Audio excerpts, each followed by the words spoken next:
I think there's too much evidence, a little more than anecdotal evidence. You've got many players that have come out and talked about it, that they use different basketballs for the tournament, and they overinflate them for some reason. And you see guys losing the basketball. You see VJ Edgecombe miss a dunk that lands on the other free throw line. You saw a kicked ball yesterday where a guy was throwing an entry pass from the three-point line, and a guy sticks his leg out, and it flies to the other bench in the air. Flies to the other bench in the air. You see these three-pointers and the rebounds that are landing back outside the three-point line. You can hear it, how hard it is. And I don't understand why the NCAA decides to do that. I'm not sure why they do. Kobe Brea for Kentucky talked about it after the first game and said you just have to adjust the way that you shoot. Yeah. And then, of course, he came out and, dropped 25, 26 yesterday against Illinois. And it's amazing that the biggest games of the season, the NCAA is like, yeah, we're going to give you different basketballs. We're going to air them up a little bit more for some reason.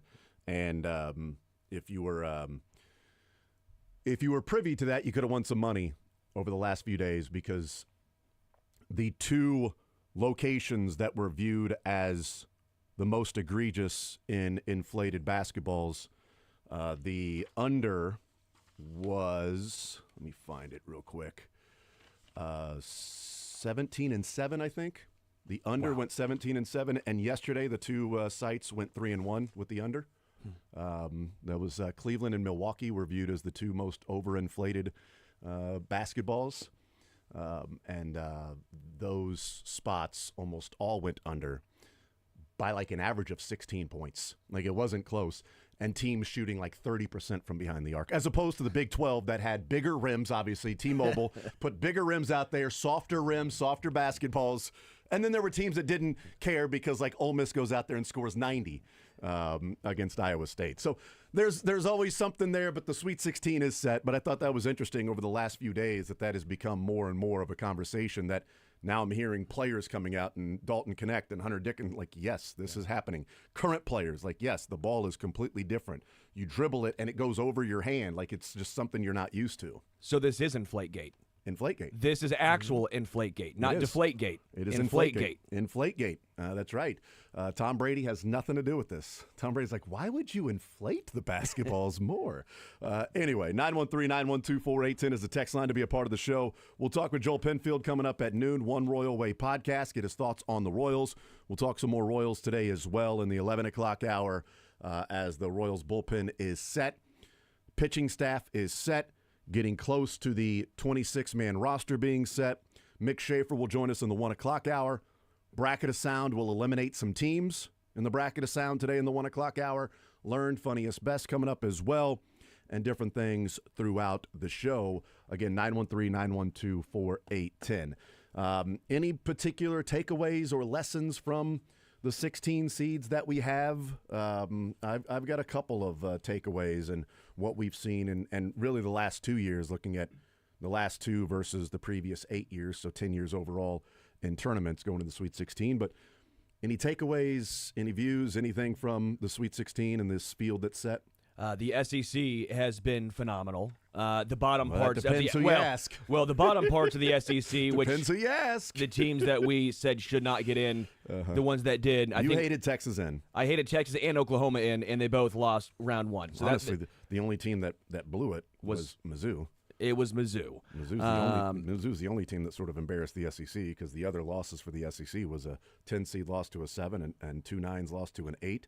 Texas lost in the play-in game. Arkansas knocks off St. John's. Yeah, but like the losses were a 10-7, a 9-8, a 9-8, an 11-11, an 8-9, a 4-5, and then a 6 loss to an 11. Like, Missouri's the real team that was like, kind of let the conference down there, buds. And that was part of my frustration. Yeah. I know we love Patino and St. John's. Mm-hmm. I had them losing. I actually had them losing to KU, but it's the same reason. I thought the bracket set up very well for Missouri, and they couldn't even get out of their own way round one. That was a big takeaway for me. And again, for the most part, not a lot of upsets. It's mostly been chalk for the most part. Again, there's going to be the Ole Miss, the Arkansas, BYU, but is BYU really an upset at this point with the way they've been playing over the last month? And I think your point still stands. We've seen teams get out to large leads. The team claws their entire way back. They'll nearly tie it or be down 1 point, and then it just feels like they exerted all that energy and cannot crest to the top, because how many times Clemson came all the way back, Missouri came all the way back. I feel like the only team that fought back and took the lead was Kansas. And they still ended up falling short once it was like 11 or 12 points down, you come all the way back, you take the 3-point lead. Well, you know what? Actually, Gonzaga, they killed me. Thanks, Zags.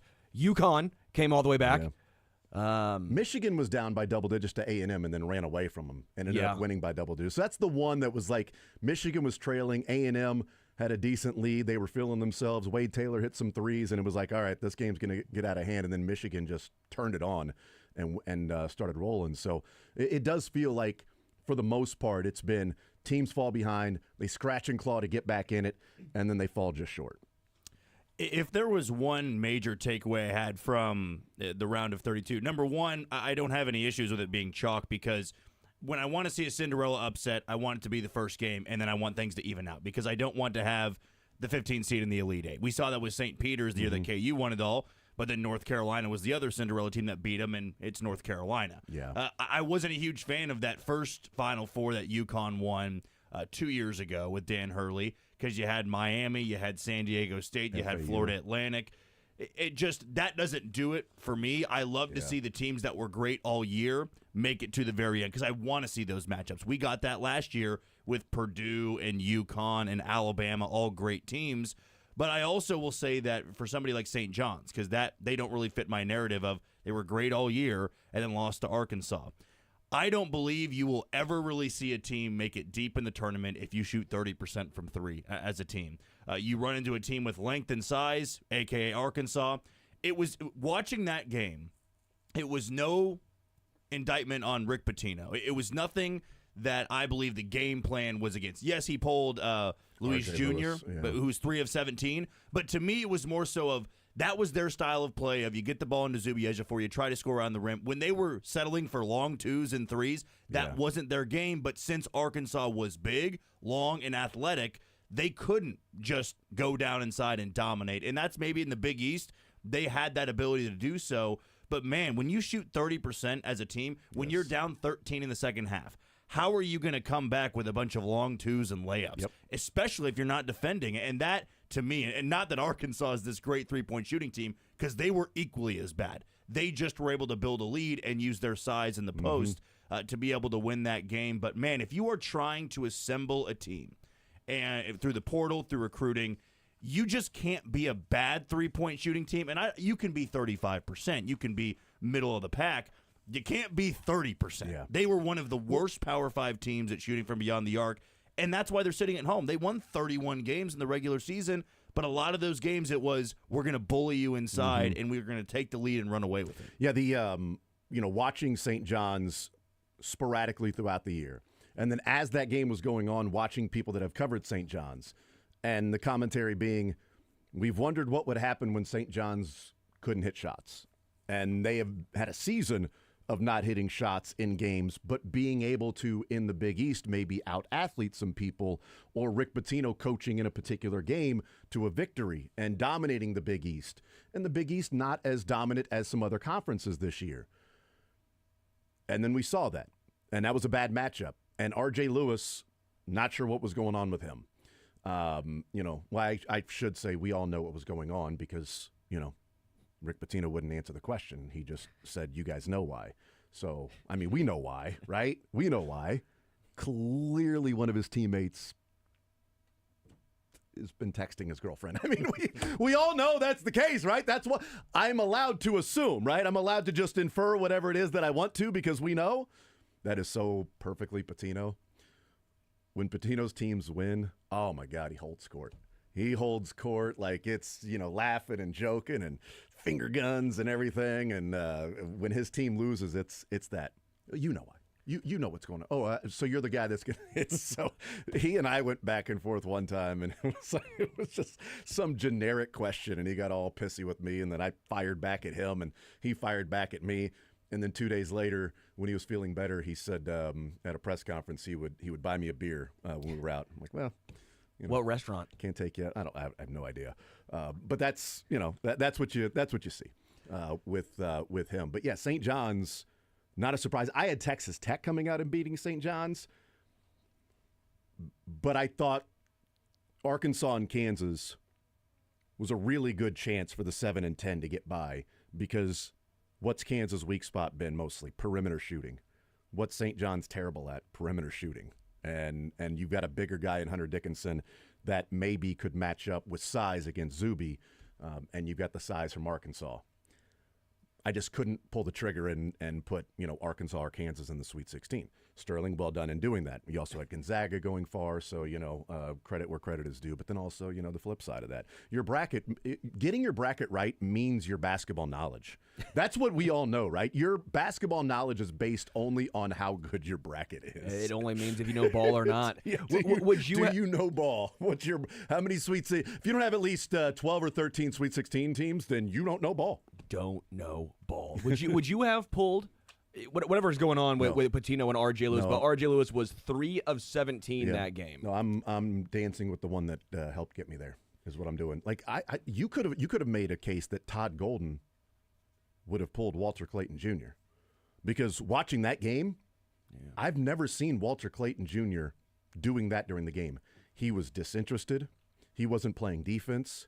He was walking on defense. There was one time that was so egregious that I had to take a video and tweet it out because I'm watching and I'm like, what is going on with this dude? Like, offensively, he's kind of just passing the ball and going away. Was that the guy that interviewed at halftime?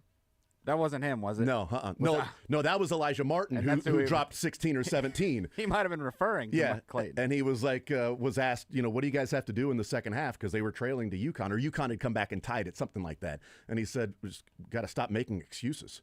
Do what the guy next to you is asking you to do. Like, we all have one goal here. I'm like, ooh, boy, that doesn't sound good. That sounds pretty ominous. And they came out going through the same laziness, not boxing out, looking like that's not the freight train that was Florida the last month of the season. I mean, they were competing every possession. It was like 6 guys on the court at times against Florida, how they would sort of swarm you.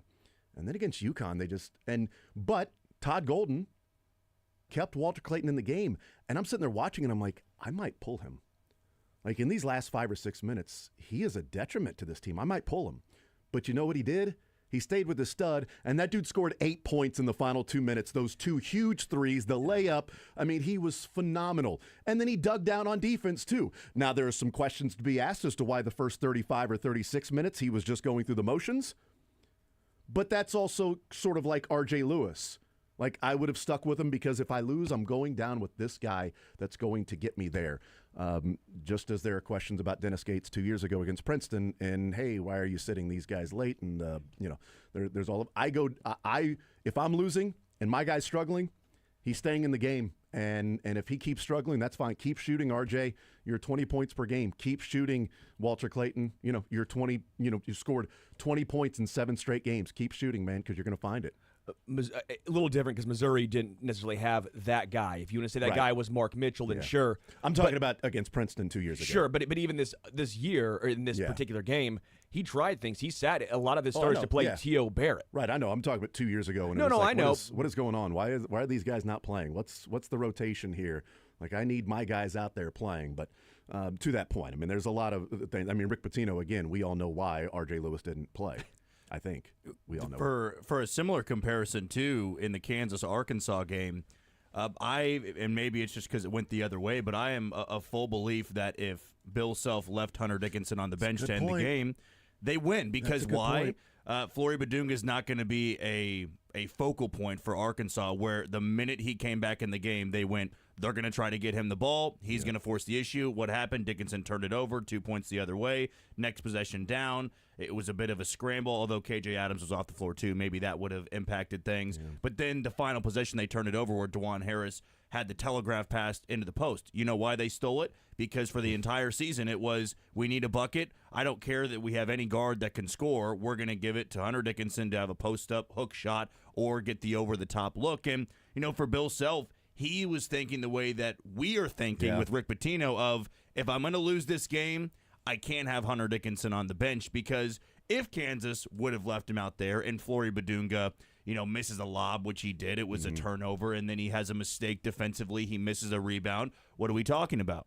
How the hell did he have Hunter Dickinson on the bench to end the game? Hunter Dickinson's your guy for the last. Yeah, you're right. He got him. I mean, he was one of the main guys to get him there, though it was a catastrophic season, so it's not like he got him that far. With St. John's, it was different, but, Rick Pitino's a guy that's been around long enough where he saw 3 of 17 and went, he's clearly not helping us anymore, and he's clearly taking enough shots where he's not catching fire in the final 5 minutes. I'm gonna pull up my chair and just have you guys talk to me, you and Dylan. What's it like to have a catastrophic season be a 7 seed? What's that like? A catastrophic season is a 7 seed. What's that like? Will you tell me about the good old days, Daddy? Will you tell me what was it like back when there was no TV? Well, what did you guys do? What's it like to have a catastrophic season being a 7 seed? Gosh. Yeah, it is funny the difference. Missouri's catastrophic is not winning a single SEC game. Missouri's like, you know what? This was a hell of a season. They got a 6. Kansas, catastrophic season, 7 seed, lost in the first round. Has Bill Self lost it? I hate sports. I hate being a fan. Oh. Yeah. Sports and everything, right? Sports ball. Sports ball. But you know what? The Royals get started on Thursday with a little opening day action, and Cole Reagan's on the mound. We know what the bullpen's going to look like. I want to talk about the last 2 years, and is there a trend heading in a direction, and is it NIL? Is it the transfer portal? By the way, transfer portal window opening up today, and so a lot of players putting their name in the transfer portal. We'll see, if any of the local teams, have any players as that happens. Certainly we'll pass that along if any players locally have put their name in the transfer portal, and we'll talk about that. 913-912-4810. But I want to look at the last couple of years and what we've seen versus the previous 10, and if we're watching a trend over these last 2 years and if that trend will continue. We'll talk about that coming up next.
All right, we continue right here on Sports Radio 810 WHB. Jason Anderson with you, Sterling Holmes, Dylan Michaels, Jack Johnson hanging out with us for the first couple of hours. Joel Penfield joining us coming up at noon. One Royal Way podcast, talking some Royals.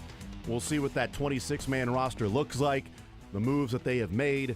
They waived, released, DFA'd Carlos Hernandez, Nick Prado, Nelson Velasquez. Prado and Velasquez cleared waivers and accepted an assignment to Omaha, and Carlos Hernandez picked up by the Philadelphia Phillies. We might get into some Oklahoma State wrestling. I did just Why not? No, I said we might. I know, but why wouldn't we? No, I agree. But I did realize we created like a Oklahoma State Monday for baseball season here with Joel Penfield, then followed by Mick Schaefer. Oh, that makes sense. Yeah, we need to talk some That's wrestling. a massive oversight. If that makes, part. that's actually something we should do. You think Carlos Hernandez took a straight flight to Philly? Very fast, a very fast flight. I mean, just velocity, miles per hour, but like straight, right to Philly. You know how those planes to like go with the curvature of no. Nope. He went straight. Yep. On that axis, it's just like right. He didn't even have to turn for the runway. It was just straight. Just a straight shot. But move quickly. Absolutely. Like really, really fast moving plane. It was just right to Philadelphia. So the Carlos Hernandez looking for power arms in the bullpen the last few years, trying to develop one, no longer needed with Urseg, Estevez, and Harvey. So he heads to Philadelphia. 913-912-4810. So I don't know if this is a 2-year anomaly or if this is a trend heading in this direction. But going back to 2015 up until 2023, the Sweet 16 only, because that's all we have for the 2025 tournament so far. If we're looking at the Sweet 16 and looking at seed numbers, the lowest number of total seed lines in the Sweet 16 could be 40. That's every single region being 1, 2, 3, 4, because that's 10 in each region. A total of 10 points, a 1, a 2, a 3, and a 4 added up is 10. The lower, the chalkier, right? Final Four, the lowest can be 4. 2008, chalkiest Final Four we've ever seen. It's a total of 4 with the 4 number 1 seeds, as opposed to 2023 where the seeds added up to 23, which, as you were talking about, Jack, with the 4 seed, the 2 5s, and the 9, that UConn, won the national title. That was their first national title. But you had the FAU, the Miami, the UConn, the teams like that. So a 4, 2 5s, and a 9 were in that Final Four. So from 2015 to 2023, 40 being the chalkiest, those years averaged plus 34 overall seed lines of what the chalkiest would be. So essentially coming up to 74. 40 being the chalkiest, 74 is what those years were, 2015 to 2028. The last 2 years have come up to plus 13 and plus 15. So an average of plus 14 these last 2 years, as opposed to the plus 34. That was a combination. And the outlier, like 2019, is crazy, because 2019 was only 49. It was only 9 spots more. You had 2 different regions that were 1, 2, 3, 4 in 2019. And you had a 1, 2, 3, 5 in 2019. Then you had a 1, 2, 3, 12. So you had 2 teams that were above chalk in 2019. 14 of the 16 teams in the Sweet 16 were chalk, were the 1, 2, 3, 4. Because even a 5 isn't technically chalk. In the last 2 years, it's been 12 of 16. So 24 of the 32 teams in the Sweet 16 the last 2 years were playing to their seed. Were the chalk, the 1, the 2, the 3, or the 4 in the Sweet 16. As opposed to those years combined, 2015 to 2023, it was 9.5. So you're talking about 2.5 fewer, quote-unquote, upsets or teams that were playing above their seed line. And that's even a 5. Because this year you've got a 5, 2 6s, and a 10. I mean, the 2 6s winning, right, are BYU over Wisconsin and Ole Miss over Iowa State. Those are two of the non-chalk. A 5 over a 4. That's non-chalk, right? Because it's a 5. And then the 10, obviously. So just like wondering, is this a 2-year anomaly? Is this the transfer portal? Is it NIL? Are they taking players from the mid-majors and then stacking the high-major teams because it's only power conferences in the Sweet 16 out of those? I'll give you the numbers going back to 2015 on how many points over 40. So 40 being the chalkiest. So this is 2015 to 2023. Plus 30, plus 26, plus 25, plus 45, plus 9 in 2019. Plus 54, plus 45, plus 38, and then last 2 years combined, plus 14. I mean, is it right now, are we looking at an anomaly, or are we looking at chalk where we've only had 2 teams the last 2 years higher than a 6 seed make the Sweet 16? An 11 last year in North Carolina State and a 10 this year in Arkansas. I think it's an anomaly Okay. because there's 3 games already that stand out that came down to the wire. Gonzaga, which would have been an 8. UConn, which was an 8, and then Maryland, Colorado State. Which I mean, you're looking at which again, I understand that it happens for the other team as well. For in those games, I'm sure it could have been flipped. It's an 8-point swing because it's a 12 versus a 4. Yes, and so that's just absolutely massive. So I think it's an anomaly. And by the way, I just said UConn and Gonzaga. 2 powerhouses, which again, they're not in the SEC or Big Ten, which I understand conference-wise. ACC, Big Ten, Big 12, and SEC are the only 4 conferences represented in the Sweet 16. But Gonzaga and UConn have been a powerhouse in college basketball for 2 decades now, pretty much. And this is the first time in 9 years that Gonzaga has not been in the Sweet 16. And they were 8 seeds. Yeah. That's kind of my point here, is I actually think everyone's going to go and look at and say, well, look how chalky it is. You're seeing the back-to-back champions as an 8. You're seeing KU as a 7 seed. I think this has actually been great for college basketball. You're seeing a lot of teams who, yes, they might be in power conferences, but they're not traditionally powerhouse schools. And you're seeing them go on runs. I actually think the NIL has leveled the playing field, because when was the last time we've seen KU as a 7? When was the last time UConn was an 8? When was the last time Gonzaga was an 8? I actually think you're seeing a lot more parity in college basketball right now. And we're only 2 years removed from the Final Four that had FAU and Miami, and that was 2023. That was in the NIL transfer portal era as well. It's a weird thing with the NCAA tournament because it will never be perfectly, I guess, defined. It's different every single year. I mean, we all sat down, filled out brackets, and said, nobody's beating this Florida team. I mean, the way they just dominated everybody in the SEC tournament, dominated a lot of teams in the regular season, and yet they were a few possessions away from getting bounced by a team that's won it back-to-back years. If Walter Clayton misses those 2 threes on the right wing, I don't think they win the game. Those were massive shots.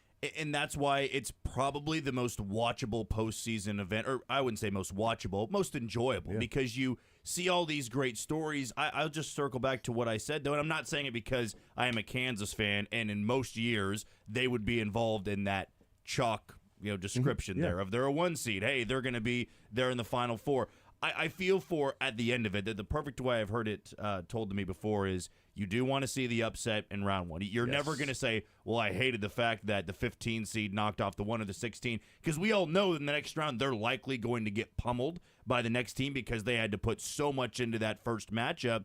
But then when it all evens out and you still get some of those top teams, that's what's great about the tournament. For people comparing or complaining about it being chalk, why are we mad that the good teams that were good all year are doing good things in the tournament? Yeah, you can root against them, but that also is another great factor of this. You have a villain to root against. How many people are rooting against Florida? Probably a lot of SEC teams that are no longer in it. How many people, like the fact that Arkansas and John Calipari are the quote-unquote Cinderella team is going to annoy a lot of people, because really there's not many teams that are left in the field that it's the, wow, everybody is on the same page as them. They're America's team. But then again, you've got Power 5 teams here all battling out. You're going to get great coaching matchups. That's great for the tournament. And also there's years where you have those Cinderella teams and guys you've never heard of, and that's also great for the sport. So the fact that we'll never be able to truly say, here's how it goes every single year, is great for the sport of college basketball. Yeah, I'm with you. I like Cinderella early and chalk from the Sweet 16 on. You give me the second weekend of Thursday, Friday, Saturday, Sunday. If you gave me all 1, 2, 3, 4, whatever. Because, and if I get some buzzer beaters and some crazy drama along the way, that's great. I mean, with Colorado State and Maryland, either one of them, I think would be interchangeable getting ready to play Florida. Whereas, like, if UC San Diego made a little bit of a run, it's like, all right, now Auburn has a week, a number of days to prepare for UC San Diego, something like that. People thought that with FAU. Right, it was People like, okay, thought that this with is George fun. with George Mason. Right, but I like seeing the best teams in America. I'm totally fine with chalk from this point on. If there's upsets on Thursday or Friday, and then we get chalk, maybe there's one Cinderella that people pull for, right? Like a St. Mary's or Princeton, 2 years ago that was in the Sweet 16. That it's like, oh, this is, a Princeton team. This is kind of a, Gonzaga for the early 2000s when it was like, oh, this little Gonzaga and Dan Munson. Like, this is such a cool little story. And then they ended up failing way more times as favorites than they ever overachieved as underdogs with Gonzaga. Although, again, 9 straight years being in the Sweet 16 and falling a number of years short of North Carolina's record. Do North Carolina players in that stretch, do they pop open champagne now that the streak is over for Gonzaga getting to the Sweet 16 9 straight years since they hold the record of 13? I'll say this, Jason. You're sounding a lot like a Kansas fan right now. You want to see chalk? When is Missouri ever how rare is it when there are 1, 2, 3, or 4? Very rare, Jason. You're sounding like a Jayhawker right now. No, I'm sounding like somebody that wants to see good basketball. Missouri ain't going to be there anyway, no matter what seed they are. So what's the point of saying I want to see all these upsets because I want to see Missouri there? If I wanted to see Missouri there, then I need to live in a different reality than what is going on. Because if I want to see Missouri there, I need to go back to 2009. I need to go back when I was a 29-year-old still living in Kansas City before I even moved to Louisville. Like, that was a long time ago. That was 4 coaches ago. I was in high school. Right. Well, geez Louise. Yeah, I need to go back then. Like, I'm looking at it from, I want to see great basketball. I want to see these closer games. I want to see the best players matched up against each other, at the highest level. And I, by the way, one of the games that I cannot wait to watch is BYU Bama. I hope that thing is. I hope it's like a Missouri Bama. Take the over. Yeah, I hope it's. Well, we'll see. Where the inflated basketballs are. You're right. And because I just said that into a microphone, and then everyone's going to say that, you might as well take the under. Yeah, Kentucky, Tennessee for the 3rd time will be interesting because Kentucky beat Tennessee twice this year. It's so hard to beat a team 3 times. But wouldn't BYU go against your narrative of chalk? BYU wouldn't be chalk. It's a 6 seed. I know that's what I'm talking about, but a 6-3 is kind of interchangeable to me to a degree. A 4-5 is sort of interchangeable. 6-3. I would rather see BYU and Bama than Wisconsin and Bama, quite frankly. And that's sort of where I'm coming from a entertainment TV show standpoint. I'm glad BYU won for a number of reasons. 1, drafting Richie Saunders in my player pool. 2, in December, putting money on BYU to go to the Final Four. And 3, it's a more entertaining game to me, BYU and Bama, than Wisconsin and Bama. And I'm guessing that your best teams in college can change. Just it doesn't depend on their seed. Right. Like, it can be who's playing the best at the moment. It might not be, and it could be FAU or George Mason or these type of teams. Honestly, like, Iowa State was crumbling down the stretch. Yeah. Like, I think Ole Miss, Michigan State makes for a better matchup than Iowa State and Michigan State. Because Agreed. the way Ole Miss is playing now versus what Iowa State was doing down the stretch. I mean, you had some walk-ons out there playing against Ole Miss on the court, for ISU. And it sucks because at one point Iowa State looked like, gangbusters. Like, this could be a team that can go to the Final Four. But that's what's so difficult about the overall season is early on, Kansas was a clear number 1 seed after beating North Carolina, Duke, and Michigan State. Clear number 1 seed for Kansas. And then those things happen. Arkansas battled injuries throughout the year, getting his team together on one page. They won 1 game in the SEC tournament and then lost. It's not like Arkansas made some crazy run in Nashville. They won a game against a team that didn't make the tournament and then lost to a team that's now in the Sweet 16. I think they lost to Ole Miss in the SEC tournament. And now they're in the Sweet 16 because they've turned it on in the weekend. And by the way, credit Calipari. Credit where credit is due. He had to beat both Bill Self and Rick Pitino to make it out of that pod. Like, if Rick Pitino made it out, it's like, well, yeah, he only had to beat one or the other of Bill Self or Calipari. Cal had to beat both of them. Like, Bill Self would have had to beat both of them.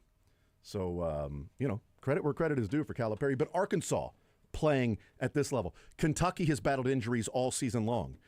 And now outside of Jackson Robinson, which is a pretty decent outside of, they're healthy.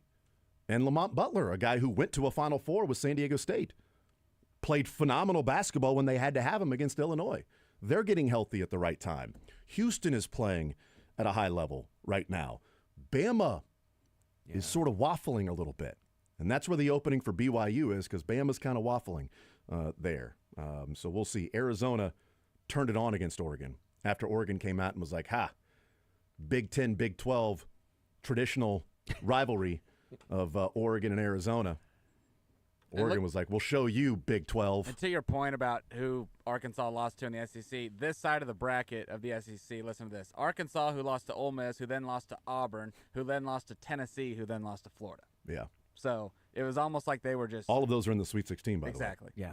Every single one of those teams in the Sweet 16. You're right, that Arizona-Oregon Big 10, Big 12 matchup's been going... That great. rivalry has been going on for a year. Yeah. Well done. I like that. You know what? Break.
Coming up in the 11 o'clock hour, Joel Penfield will join us at noon. One Royal Way podcast, get his thoughts on the Royals, getting close to the 26-man roster, making their moves in the pitching staff, and figuring that out for Thursday's game, officially a sellout from the Kansas City Royals Thursday game. I think I'm going to head out there after the show to the open workout on Wednesday. I'm not going to the opening day. It's a sellout. Not heading there. I would like to, but I'll be at home watching it. Little man is on spring break, so it would work just fine. But I think we're going to go out there. My brother, nephew, well, great nephew, because I'm a great uncle, although I think I've been a great uncle for a long time. I don't know why. It's like, oh, you're a great uncle now as of 2 years ago. Bleep you. I've been a great uncle since I was 10, jackass. And then little man, and go out and watch the open workout on Wednesday. I'm hoping, hey, Royals, if you're listening, Royals people, if you're listening, 2 years ago was pretty badass when you had a few of the players mic'd up throughout the workout. That was pretty awesome. Like Vinny mic'd up throughout the workout into the stadium. It was really cool touch for those that are out there just watching guys go through the open warm-up. A lot of autographs. It's cool, things like that. So I think we'll head out there Wednesday and try to get a little bit closer access for little man to get some autographs. He's very into cards right now. So he's going through all of his Royals cards to see which players are still on the Royals so he can take them out there. And I'm like, oh, got to find that Jonathan India Reds card too. Right? Does he want any 1986 to 1994 baseball cards? Because I have a whole bunch of those. None of them are on the Royals anymore. So that's why he's wondering about players still on the Royals with those cards that he can go and get autographed. Somehow Carlos Santana, well, I guess he's no longer currently on the Royals. Not on the he Royals. Might Back be in that. Cleveland, He might be sadly. Not on the Royals. That is right. Christian Colon, not on the Royals. But get his autograph around town with a Monarch. There's some people you can find. Royals players all over the place. You know what I mean? You can maybe go to a local Little League game and find Alex Gordon and his team. Playing. There's a lot of stuff, a lot over the place. But I think we're heading out there Wednesday to go and check out the open warm up. It's open workout. It's pretty cool. But again, if you're listening, maybe a couple players, put the mic on him, especially a guy like Vinny, and hopefully that hamstring is okay. He sounded like it was going to be okay. I don't know how much we trust the players' optimism after an injury or something like that versus what the doctors will say.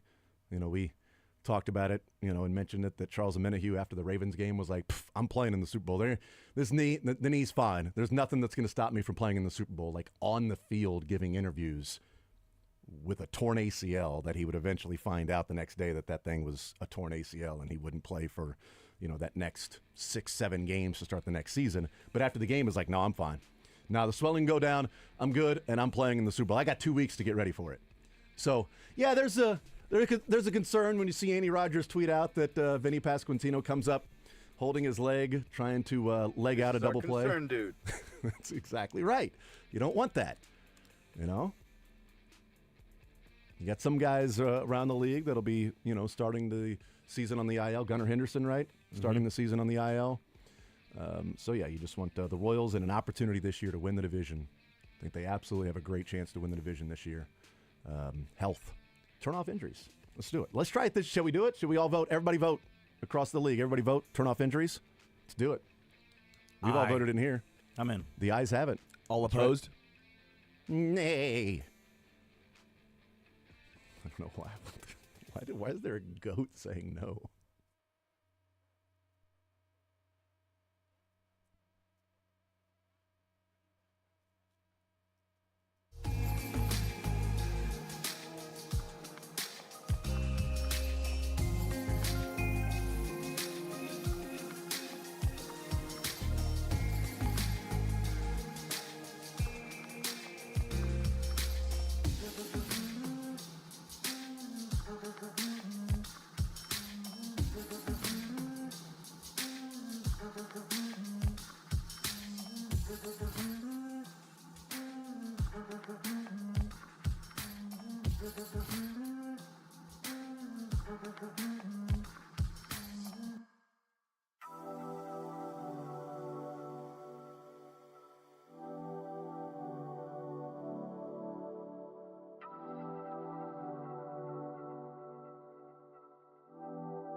Penfield, One Royal Way podcast. Mick Schaefer will join us at 1 o'clock. KSHB 41 Sports Director. Bracket of Sound, we will eliminate some teams in the Bracket of Sound and play some, not play some, but give you the Learn Funniest Best from the weekend. Maryland knocks off Colorado State, and Derek Queen hits the big shot. If this is somebody's funniest, then I apologize. We can replay it in the 1 o'clock hour. That's perfectly fine. Did you hear Derek Queen's post-game press conference, Sterling or Jack? Not. Have you heard it, Jack? Give me the ball or something like that? No, Dylan, have you heard Derek Queen's post-game press conference? Okay, so Derek Queen from Maryland and Kevin Willard, the son of Ralph Willard, the old Seton Hall coach for a while, and Rick Pitino, assistant coach for a long time. But Kevin Willard, the head coach of Maryland, the question is in here about players who love playing for Kevin Willard, it seems. Like, why? And Derek Queen gives the answer. Here it is. Willard's someone who basketball players listen to, and what has he meant to you guys in the short time he's been with you? First, he do pay us the money, and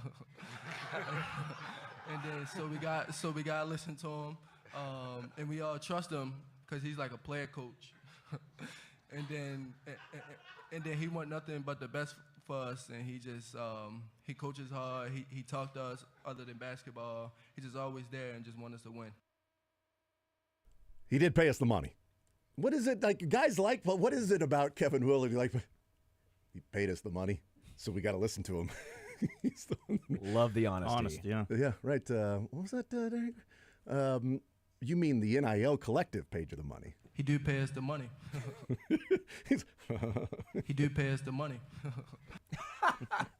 That laugh is It's great. like a Seth Rogen laugh. Yes. It's a good laugh. I like that. We should put that there, mix that in with the Patrick Mahomes. And the Drake laugh. Ha ha. And the tell a bad joke. Guys, I wouldn't say I've been missing work lately. The Kawhi. It's Yeah. very. It's got a little Kawhi in there too. So Derek Queen, the freshman from Maryland that hit the big shot over Colorado State. I had Colorado State winning, going to the Sweet 16. And in the player pool, there were a number of people that I think might be ahead of me with Maryland players. That was a tough one, a tough shot. Personally, since I was rooting for Colorado State, and the player pool-wise rooting for it as well, clear travel. I mean, an obvious travel by Derek Queen. I mean, come on. Although I actually don't think it was a travel. I don't understand how people think that's a travel I can if they've understand why watched people- basketball in the Well- past 20 years. Even when I was growing up, you're told it's 2.5 steps, basically. It's the gather step. I know it's technically only in the NBA, and I was believe gonna in say, FIBA. FIBA and the NBA have the quote-unquote gather They have the step. gather step, but it's watered its way down into youth basketball, even not even college basketball. If you watch a college basketball game, that exact play happens dozens of times a game. Watch anyone take a layup. I've not gone through that game, but if you watched anyone take a layup, a dunk, that exact situation happens every single time. Not when every you, time, but it does. decent amount. When you slow it down, everything looks like you travel. Everything. Are we Not gonna start? everything. Are we gonna start doing Not it on everything. 3-pointers too? How many guys shuffle their feet when they catch before they shoot? All Well, of you them. can take the 2 steps when you're shuffling your feet. But yes, there are a number of times when a guy is No, dribbling, and then as the ball is coming into his hand to pull up from 3, he takes the right, left, right. Right, and then left, shoots. right. And that's my Yes. point. But are you going to Yes, start sir. calling that a travel? No, because you're just, to me, it's just silly. Anyone who is complaining about this either put money on Colorado State or has ties to them, because this exact play happens every single game, multiple times, and I never once hear a complaint. All of a sudden, because a call went against you, which isn't even a call to begin with, it has not been called in 2 decades. What like if college basketball is smart, they should just officially write the gather step into the game. Yeah, it would be I would smart. love to see the people who are calling travel try and do a layup right now and not do exactly what he just did. I would love to watch that.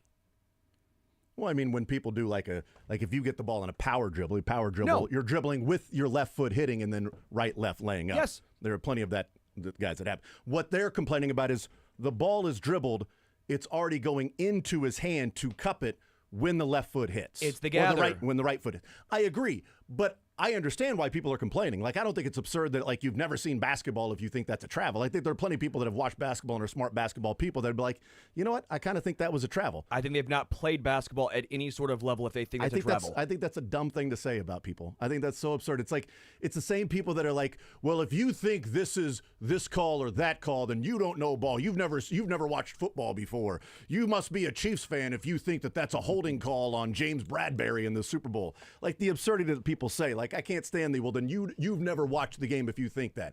There are plenty of people that have watched the game and played the game. There are college basketball analysts that thought that that was a travel. I guarantee they've watched the game and played the game.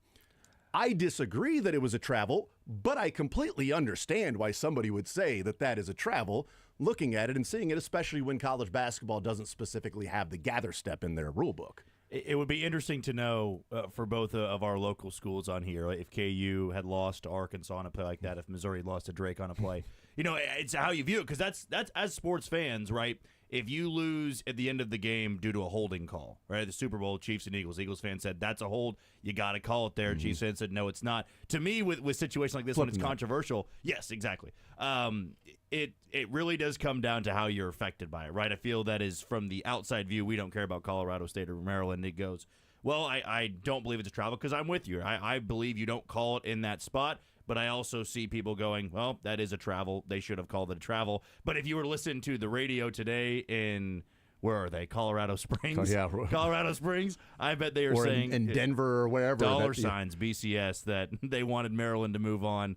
Therefore, they should have called it. So to me, it's about, the reactions today. It's about, were you affected by that play? And Gene Steratore went on CBS, and a guy who often agrees with, agree or disagree, worst, whatever. dude. I like Gene Steratore. I don't think he's the worst. I like Gene. You and I disagree on that, too. I do. I like he Gene came Steratore. on earlier and he was talking about the technical foul that was given in one of the games of a guy who maybe said something. He goes, well, you got to get control of it right now. There's nothing that even precluded that. I disagree with some of the things that he says, but I think that's also a little bit what Jack is talking about. Like, when Gene Steratore comes on and agrees with, or when Gene Steratore comes on and disagrees with the calls with the Houston Texans when the Chiefs and Patrick Mahomes get the roughing the passer and get the late hit or whatever, and it's like, wow, Patrick Mahomes, and then you get a referee disagreeing. It's like, see, even the referee disagrees. And then the referee agrees, and it's like, see, the referee's always going to agree. It just depends on what side of it that you want to be on. But he did, you should be on Gene Steratore's side on this one, because he came on and said, your dribble is not done until you have full possession of the basketball. He's bringing the basketball up. It's in one hand. It still is not full possession.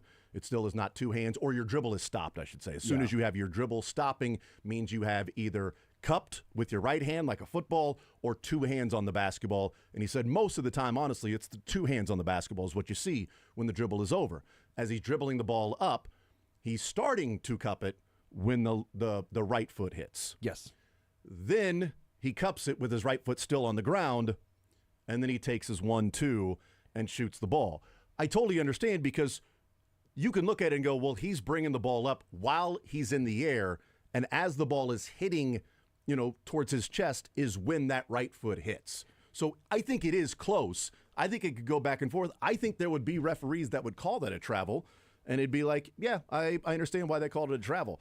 The question would be, if that's a gather step, it's not written into college basketball, but it is allowed. It's a little bit like the NFL that was allowing offensive linemen to pull player. Like, you can push them, but pulling a player is illegal. Yet the last 2 years, they have just allowed the offensive linemen to pull players into the end zone and pull them forward. And then the NFL comes out last year in the playoffs and said, well, in the offseason, they're really going to make an emphasis on calling it, but they don't want them being called in the playoffs because they haven't called it the last 2 years. They don't want to change in the playoffs. It's written in the rule book that you can't pull a player. And it's not written in college basketball for the gather step. It's gather in the NBA and FIBA. And in fact, was it earlier this year when Hunter Dickinson and Kansas, I can't remember what it was, like a foul, or Kansas ended up winning because it was like, well, Hunter Dickinson got away with a foul, but then he was also fouled, and it was back and forth. It might have been TCU like last year or something. Yeah. And it was like, well, look, Hunter Dickinson also traveled. because there is no gather step in college. And he was given the gather step, and then he took his 2 steps and he laid it up, and that's a travel. It's like, yeah, but it wasn't called. And there were people debating that too, kind of like Jack's talking about with the depending on what side you're on, that it was, well, no, it's never called. Like the gather step is never called a travel in college basketball, even though it's only specifically written in the rules in the NBA and FIBA. Now, NBA players have taken it to the extreme. Yes. The gather step. Well, extreme gather step, which is why people have said everything's a travel in the NBA, because they have real. You've got the extreme gather and then the Euro step. And it looks like, did that dude just take 3.5 steps? Well, by the letter of the law, the rule, he still didn't have full ending of the dribble with that first foot down, so therefore he's get 1 and then his 2. Yeah, it gets into the whole technical part of it, but it's not something that's typically called. But in real time, I watched it and I'm like, ooh, did he travel? But watched it again, I'm like, yeah, that's not going to be called. Even though I wanted Colorado State, I was rooting for Colorado State, but I still err on the side of I don't think it's a travel. Real time, I didn't think it was close. I didn't think it was. I didn't think it was a travel at all. I get if you're going to say the gather rule, but then there's going to be seven times a game at least where then you're better call the travel then. Because if you call it right in that situation, you're calling something that's not being called, again, in about 2 decades in college basketball. I will say to your point, Sterling, especially when somebody's going up for a breakaway dunk. Yes. Because that's usually a dribble and then 1, 2, 3 and jump and dunk it. And it's never called ever on that, or the layup or something like that. There was a play in one of the conference tournaments, and I almost tweeted it out, but I'm like, I don't know if anybody's going to watch it. The dude took 5 steps. He dribbled at the free. It was a little Svi, a little bit, little Svi going on there. He took 1 dribble and then 1, 2, 3, 4, 5, and then dunked it. And I'm like looking around like, is nobody going to acknowledge that the dude just took 5 steps from like a step and a half out from the 3-point line? Like he was timing up his jump and like dribble, and then his footwork was off a little bit, so he had to take like an extra step and then took his 1. I'm like, what the hell just happened? I thought originally people were complaining when I heard people talk about the Maryland travel, because I watched the whole game. I thought they were talking about with like 3 minutes left in the game. There was a guy went down, he drove. He did travel and then passed it off for a dunk. And I thought that was the one they were called. They were talking about. Go, yeah, that was a travel. I'm with you. It was a horrible. He tried to jump stop and he didn't, and he kind of just kept going. Yeah. And I was like, okay, but that's also 3 minutes left in the game. I understand that. This one, again, if you want to call it, I want to be consistent. Then, if you think that was a travel, then every single time there's a breakaway. Any single time a guy goes up for a layup, you better have the exact same energy instead of just because it went against you. I think it would behoove college basketball. It would behoove them if they just added the gather step. Well, there was what was the play? Watching, I got to go through all my tweets about the K-State women's game yesterday. Because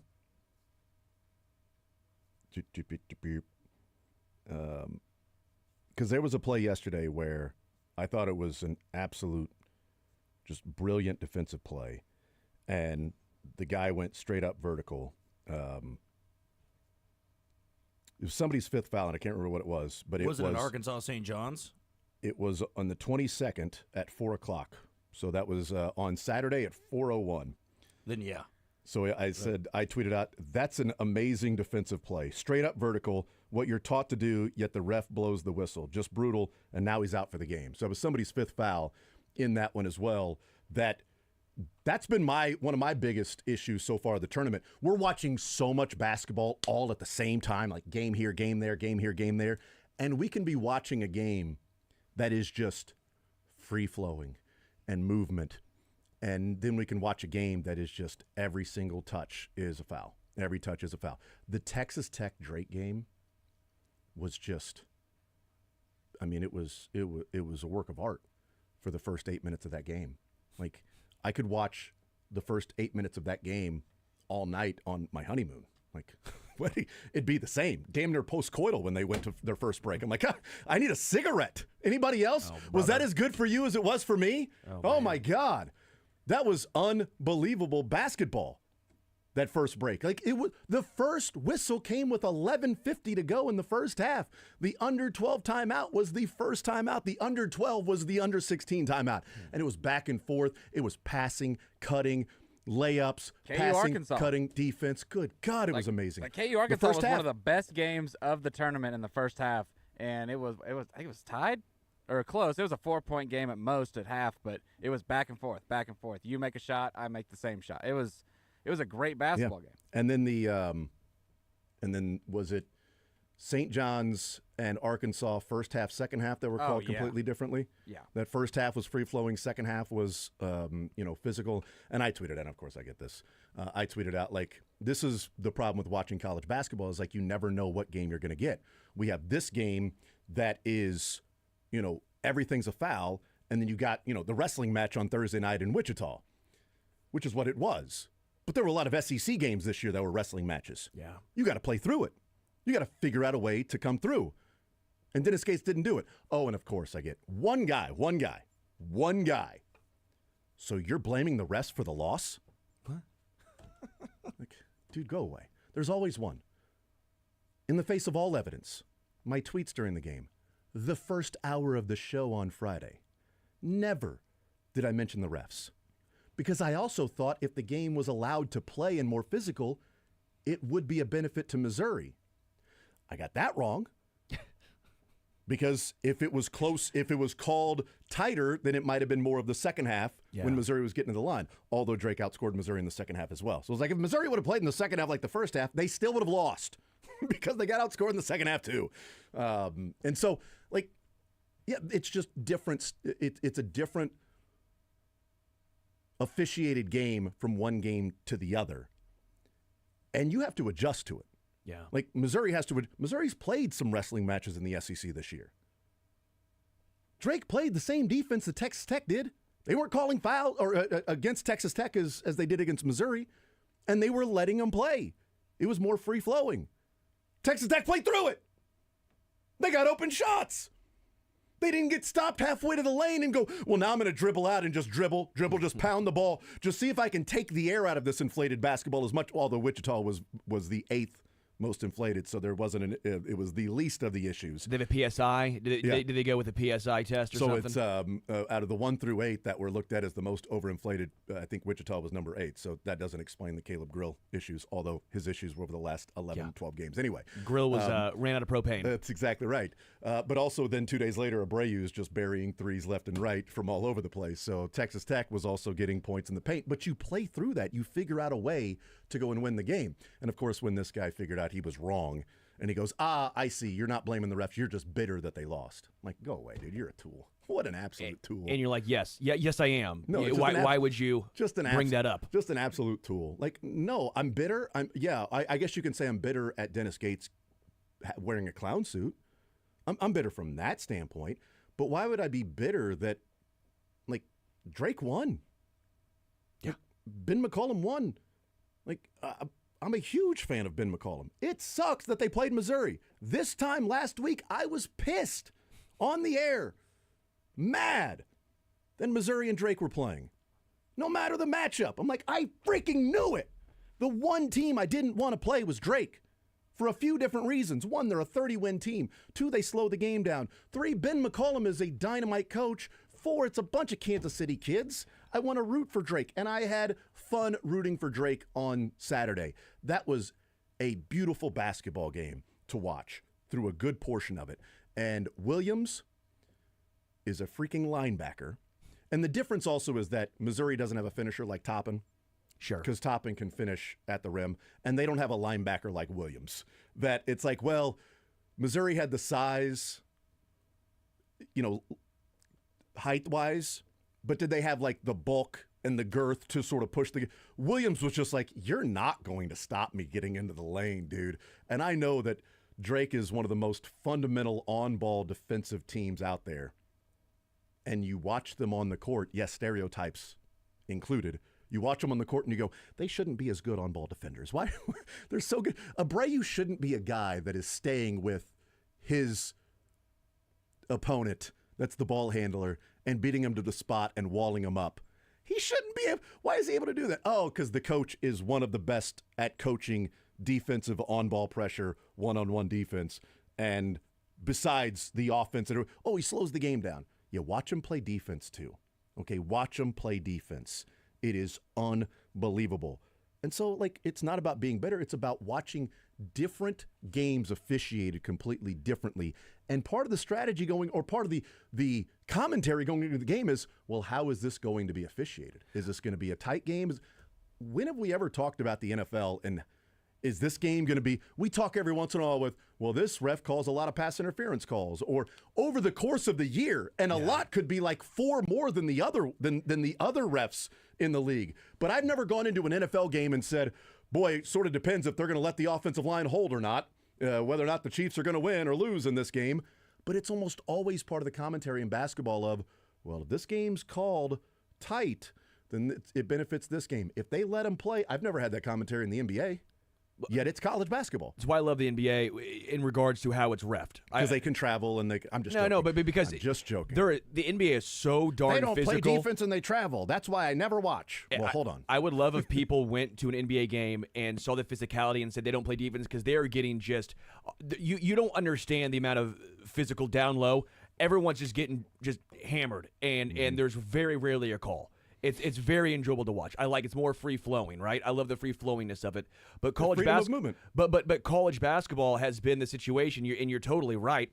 The first half has felt like a complete difference than a lot of second halves. First half, it's like we're letting these guys play. Second half, anytime you breathe on a guy, it's a foul. And I think it actually affected down the stretch. I'm not saying this is why they lost, but you look at BYU and Wisconsin.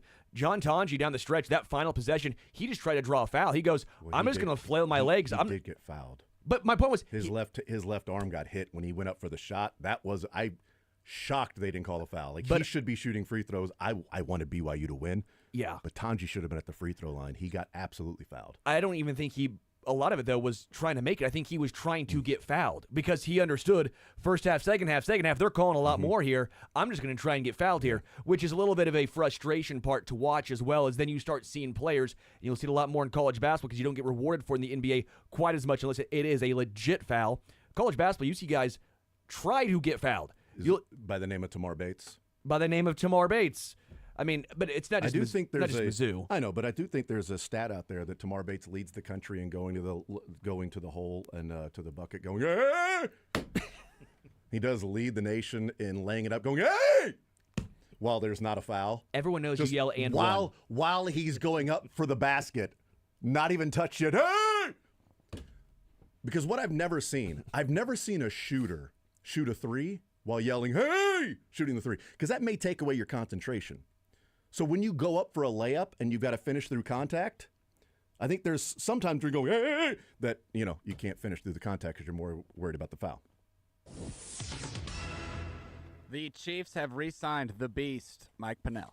So Mike Pennell is back. Mike Pennell is back. Boy, they are just Chiefs are saved. No longer needing defensive line. Taking care of defensive line. You got Tillery, you got Pennell, you brought back Omenahue. Now, this is right in line with, no pun intended, of what Brett Veach does every year.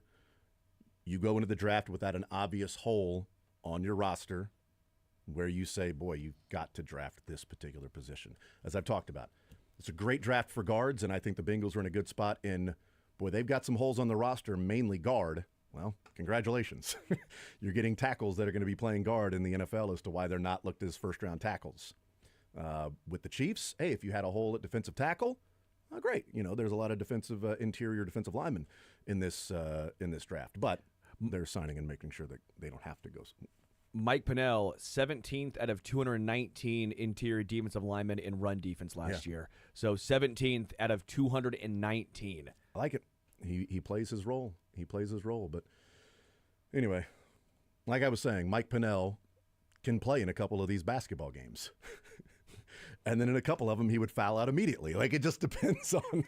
And that is, while I've enjoyed the tournament, it always delivers typically with drama. There wasn't as much drama this tournament, but we're still watching the NCAA tournament. We're still watching the greatest postseason of any sport. Is it the best way to crown a champion? I don't know. Do you get the best team in America that wins the tournament? Sometimes you do. But man, these final 16 teams, it's going to be, I think it'll be phenomenal basketball. I think it'll be closer to the back and forth games like a Florida UConn than it will Ole Miss North Carolina jumping out to a huge 20-point lead and then North Carolina battling back to within like 3 or 4 and then ultimately succumbing to all of the energy that they spent to get back in that game, which is kind of the theme of this tournament. We'll take a timeout. We'll come back, continue rolling.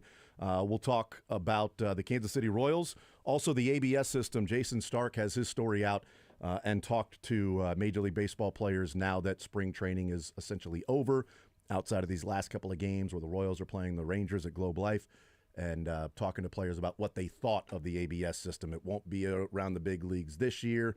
The expectation is that it'll be in 2026. We'll take a timeout. We'll come back. More Zone next.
All right, we continue right here on Sports Radio 810 WHB. Jason Anderson with you, Sterling Holmes, Dylan Michaels, Jack Johnson heading up until 2 o'clock. Coming up at noon, Joel Penfield, One Royal Way podcast. The Royals' 26-man roster looks like it is coming into focus a little bit more. We mentioned that Daniel Lynch has made the roster. I'm on the rooster. Daniel Lynch is the last pitcher to make the pitching staff out of spring training. Stratton also on the roster. Carlos Hernandez was released. He was picked up by the Philadelphia Phillies. And we also are closer to pretty much 25 of the 26, you could say, are on the roster. Now that Mark Canha or Kanya, whichever way it's going to be pronounced, sort of like I feel there's a little Travis Kelce in this one, where Travis Kelce says that the actual pronunciation of their last name is Kels, but everybody just calls him Kelce, so who cares? They're going to go with Kelce. And then Mark Canha, when he was mic'd up last year maybe, or the year before, and they asked, what's your actual pronunciation of your name? And he said, well, it's Portuguese. It's actually Kanya. He's like, it's Kanya. The N is sort of like nya. You roll Kanya. And he's like, but everybody calls me Canha, so I don't care. Which maybe his first press conference, people can go, hey, Mark, how would you like to be referred to? Is it Mark Canha, or Kanya? Either way, he's going to be on the roster. And then you've got Blanco, that Q loves. Fermin's on the roster as the backup catcher, so that's 25 of the spots. So you got one spot open. Probably Kevin Biggio, I would guess. So even if there is like one spot left to be won, like it's either Weimer or Biggio. Biggio would be the only left-handed bat. Yeah, he's a lefty too, so I would imagine he'd want to go platoon. I think it's 99 point. The only thing, knock on wood, would be if something happens over the next couple of days against the Rangers where Biggio gets injured or something, or along those lines. Hopefully that's not the case. I said knock on wood that it feels like that's the 26-man roster opening up on Thursday. Do you guys think that Yes. that Joey Weimer could potentially knock off Dairon Blanco for that spot, or or you think Blanco's pretty much locked in? If he knocks him off, then I think he'll definitely make the team over him. That is extreme, but you know what? I'm an extreme man. Do what you got to do.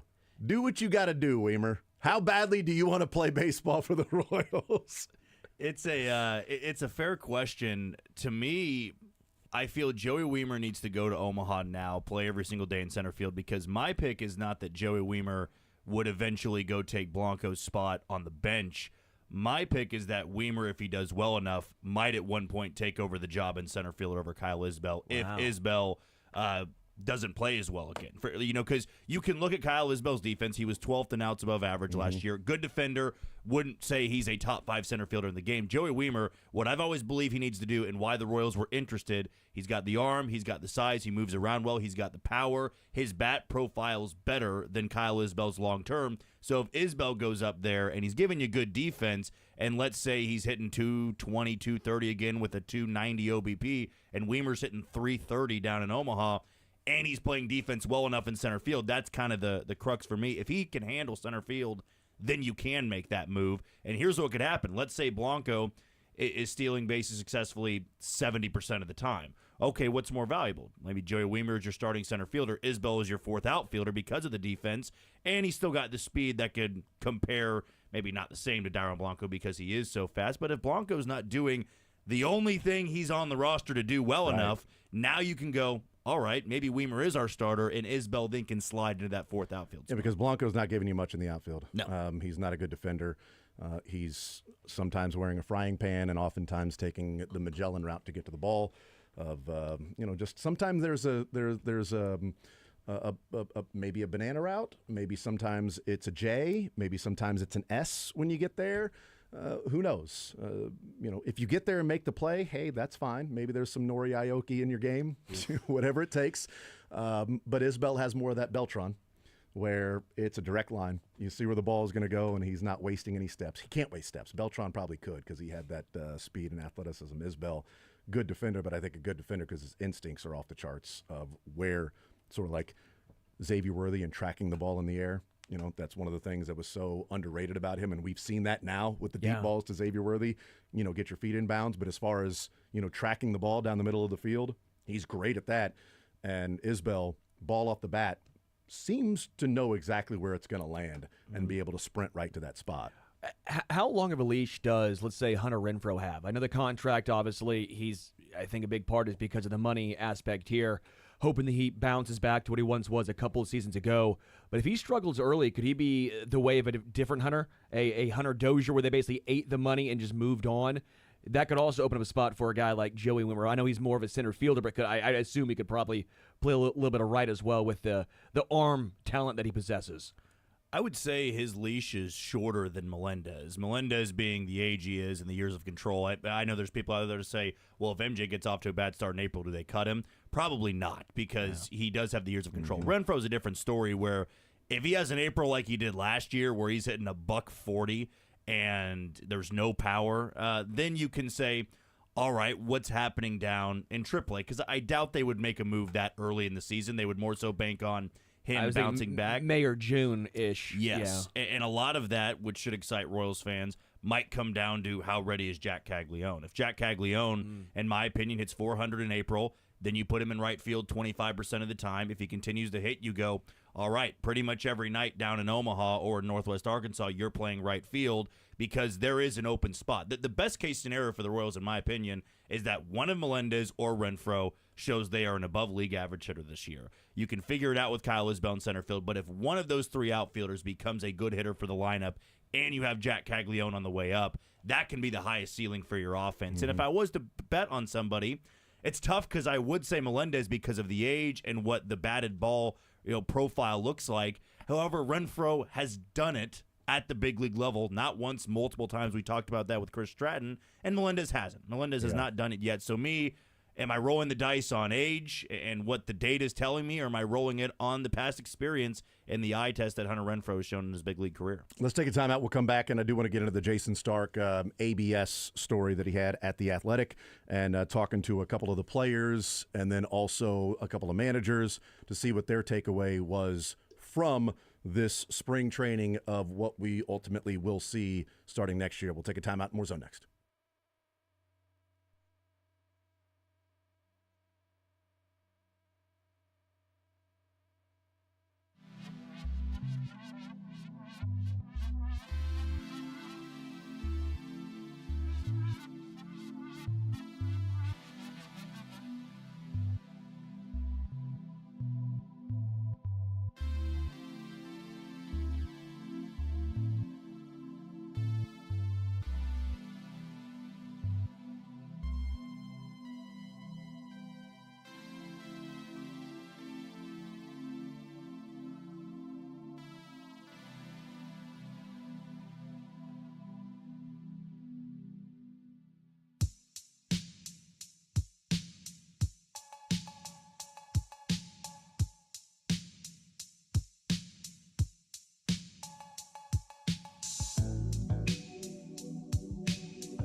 Anderson with you. Sterling Holmes, Dylan Michaels, Jack Johnson hanging out with us until noon. We'll talk with Joel Penfield. One Royal Way podcast coming up at noon. Mick Schaefer at 1 o'clock. Jason Stark at The Athletic wrote about the ABS system in a really long piece that he was discussing and talking with different managers and players. And I just took a couple of notes away from that one that I thought were interesting, in that the feel from the majority of the players was that it benefited the batters more than it benefited the pitchers. There were some complaints about, well, you had a strikeout to end the inning, and then, now you got to come back out there, and now you got a walk. But this I thought was interesting. He specifically pointed out Dylan Carlson for the Orioles. And he said that Dylan Carlson didn't figure he'd challenge much. But that was until he turned into the MVC of the spring, the most valuable challenger. Said in the span of a week and a half, he challenged 4 called third strikes. All 4 were overturned. 2 of them came in one game against the Twins. 3 of them were on 3-2 pitches. So he went from a strikeout to a walk. And the 4th was on a 2-2 pitch, which canceled out a strikeout. And then he ultimately got a walk. And then he said to Jason Stark, he said, well, they kind of gave me the green light after that, after I had that few days. But this is where Jason Stark points out, this is really interesting when you talk about, well, spring training numbers, do they matter or not? Well, Carlson went into the final weekend of spring training with more than twice as many walks, 8, as strikeouts, 3. If the ABS system wasn't around, he'd have 7 strikeouts and 4 walks. His on-base percentage would have been .351. Instead, it's .459 with the ABS system. That's a small sample size, obviously. Take a drink, Sterling. Thank you very much. You look parched over there. This coffee's cold. Oh, sorry about that. Yep, I should have said small sample size earlier in the show. Yeah. But that is pretty fascinating of one particular player, how much it's impacted him. And also, he's got him right. He's a pretty good eye. And I do wonder if he continues to, if he's a guy that, if this was the regular season and he got all those right, would umpires start, calling balls and strikes a little different for him? It's well, clearly Carlson knows what the hell he's doing. We've rung him up 3 different times, and those have been overturned. And that's kind of what we wanted to see, though. 4 different times. Who was it going to benefit? The pitchers? Because now it does seem like if just a tiny part of the ball, it's a strike now, but the fact that it's actually helping the hitters, this is what baseball wanted, right? Yeah, I believe that they've done it pretty well. It doesn't take long at all when you challenge. They look up, boom, is it a strike or a ball? Good, we're moving on from it. If it was a longer replay process, I would be against it because I just don't think baseball needs that much stoppages. But this is beneficial to a lot of teams. How many times has an at-bat been dictated by an incorrect ball or strike? If you're going up there, bases loaded, 2 outs, and the first pitch of the at-bat is low and away, and they call it a strike, okay, now you're already down 0-1 in the count. You think about how the averages shift with Dylan Carlson right there. That was the difference in him probably making the roster or not. So it was helpful to a lot of guys out there. Cal Raleigh, who's one of the best catchers in baseball, I saw he's 9 for 9. That's the guy that just knows exactly what it is a ball or that's strike. what Jason Stark pointed out. The most successful challengers, because only 3 of them can do it, catcher, hitter, pitcher, the most successful have been the catchers. And then a decent gap of first to third, with the worst being the pitchers. Pitchers being like, bleep you, that's a strike. Challenge it, strike. It's actually a ball. Whatever, it looked like a strike to me. Catchers, then hitters, which makes sense because they're the closest. They're right there. Dylan, pitchers have the biggest ego when it comes to that, huh? Shocking. No, never. That never happens. But they also did talk about, whether they were, some of the catchers said they weren't fans of it because, framing is such an art. Yeah. And you can frame it, doesn't matter. Now it's going to be a ball because it's a ball.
Sterling, you going to be there?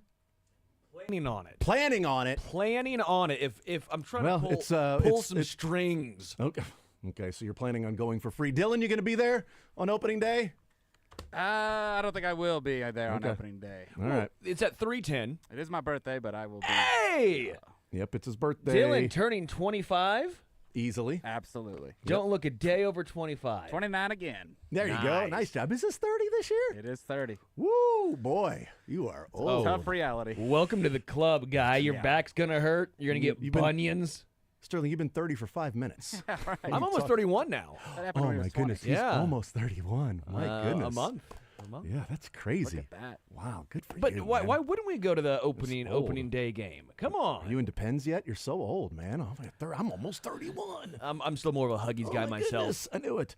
All right, 913-388-1010 is the phone number that apparently we called Joel Penfield on. I don't know why I'm giving away the phone number because it is not the day after a Chiefs game, nor is it Sports or Leisure. But Joel Penfield is with us from One Royal Way podcast, joining us to talk some Royals baseball. Joel, how are you, sir? I'm doing well, Jason. How's it going, man? It is going just fine. How's your bracket? You know, it's Sweet 16. You doing okay with your bracket, or is it Absolute toast? trash at this Good for you. point. It was trash pretty early on Thursday. So at this point, I was just rooting for chaos, and we never got any. So here we go, I guess. No, we didn't get chaos, but we got some chalk, and some chalk usually leads to some great basketball the next couple of weeks. And so I'm all here for that as well. Hopefully, we are beginning to watch some more great baseball as we watched last year for a good portion of the season. Let's talk about the moves that were made first and foremost before we get into some others. Carlos Hernandez released, Nick Prado, Nelson Velazquez on outright waivers, all three of them. Prado and Velazquez, they cleared waivers. They are heading to Omaha. Carlos Hernandez is a Philly. What'd you make of these moves as we're now essentially just one roster spot away from figuring out the 26-man roster? Yeah, to me, these were all pretty obvious moves. I didn't have any three of these guys on any roster projection that I did starting back at the beginning of the month. Carlos Hernandez, the idea of Carlos Hernandez versus what we've seen from Carlos Hernandez are two very different things. I just don't think it was going to happen in Kansas City. Maybe the Phillies unlock some things. I do think there is a good big league pitcher somewhere in there, but it's buried far down enough that it just wasn't going to happen here. Maybe the change of scenery helps them figure some things out. And for Nick Prado and Nelson Velazquez, I think they're essentially the same guy, righty and lefty. They're organizational depth at this point. Maybe they'll get an opportunity in Kansas City if there's an injury or a need and they end up back on the 40-man roster. But for right now, it felt like neither guy was going to make the opening day roster. I know we mentioned last week that Annie Rogers had Nick Prado on her 26-man roster. I thought that was interesting. I didn't think it was actually going to happen, and it seems like that's the case. So we're still looking for a couple more spots, but no, I'm not too surprised that all three of those guys didn't make it. Yeah, and I'm not either. The Prado one only was surprising when looking back and whatever was going on at that time when it felt like, okay, maybe there's more to Nick Prado being on this team with Annie Rogers than, having that projection. And so that was sort of interesting. But the fact that he's not on it is not really all that surprising as well. And Velazquez, too. I mean, it felt like the main reason why they would be considered was because they were out of options, right? Like, it almost like that gave them a boost to be considered as part of the 26-man roster because they were out of options. If they had options, I don't know that they really would have been much in the discussion of making it. But I think it also goes back to what we talked about a couple weeks ago last year about the Royals letting guys, they have to earn the spot. Like, it's not just going to be given to them for any sort of reason, money or options or what have you. And neither guy really did enough to show that they can be a part of the 26-man roster. The expectations have changed for this team, and I think we were looking at this through a lens of what we've seen for the better part of the last half decade of, well, let's just give these guys a chance because we need to see if they're a part of the future. Like, the future is right now. And I don't think Nick Prado or Nelson Velazquez are going to help you win a bunch of ball games right now. The expectations have changed, and they need to put the best 26 out there that's going to help them compete for a division title because that's how the expectations have changed over 1 year.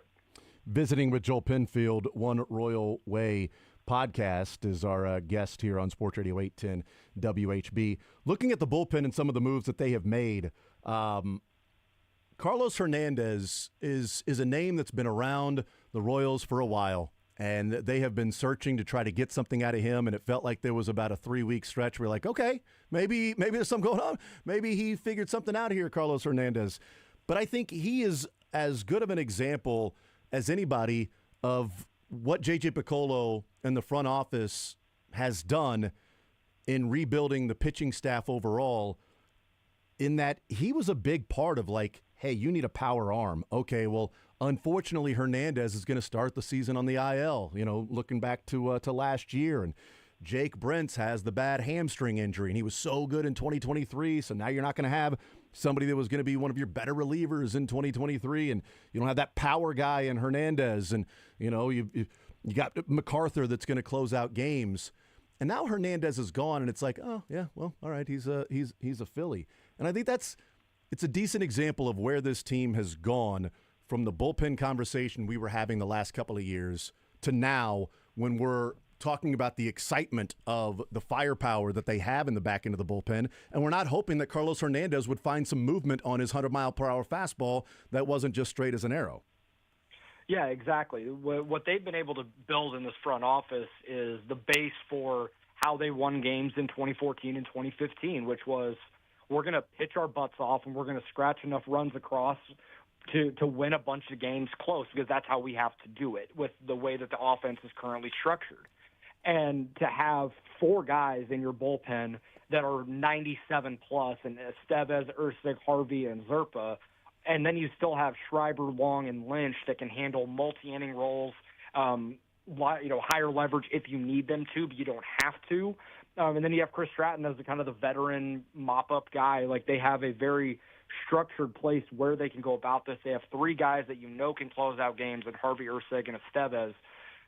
This is how the Royals are going to win a bunch of games, and how they're going to flip some of that one-run game luck that didn't really go in their favor last year, 17 and 21 in those instances. Mm-hmm.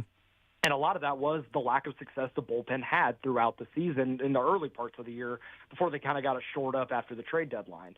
You flip some of those results, and it's going to lead to not just hoping to scratch across 86 wins. Like, it makes 86 wins an expectation plus a couple extra if, the ball bounces your way a couple extra times during the year.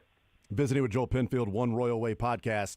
And I think that's kind of what they're trying to do offensively as well is, some of those guys that are bench spots, can they get on base? The Garrett Hampsons of the world, right? The players throughout the years that you bring in and you're like, this is sort of your traditional, what we've known, Royals utility guy, solid ball player, but, he's offering just versatility and not necessarily one particular thing that he does well. Even Garrett Hampson, who's fast, wasn't stealing bases. And so they brought in guys and talked about guys that can get on base. Jonathan India, Kevin Biggio. I'm assuming he'll be the 26th man. We'll get your thoughts on that here in just a little bit. But then they trade for Mark Canha, depending on if he wants people to pronounce it a certain way. But this is a guy that just gets on base. That's what he's done throughout his entire career. Does he have power for an outfielder? No. But good God, the Royals didn't offer much power in the outfield anyway, but then they also didn't offer batting average or on-base percentage to go along with the lack of power. So it's like, Larry Bird. It was like, yeah, but I'm old, I can't really jump, but I got a bad back that makes up for it, so I'm good there.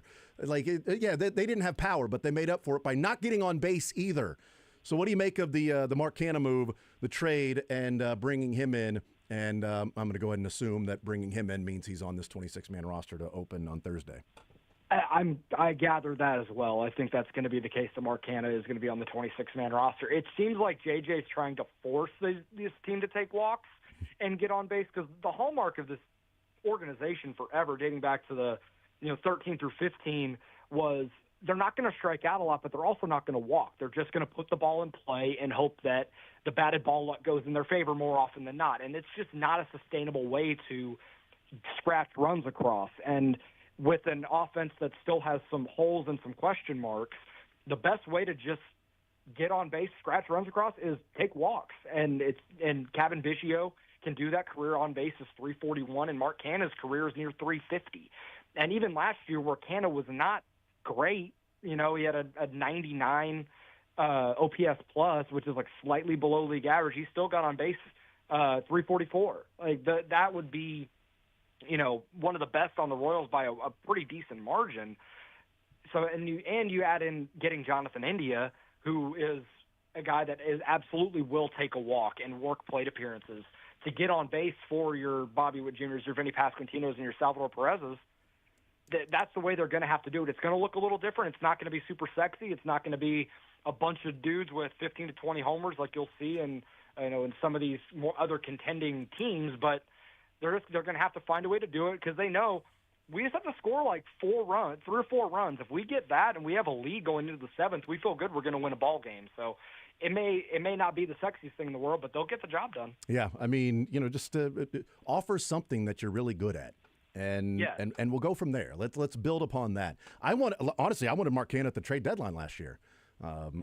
He was a guy that I would have liked to see the Royals go out and get. The Tigers traded him to the Giants as the Tigers were trading away their players because they weren't going to make the playoffs.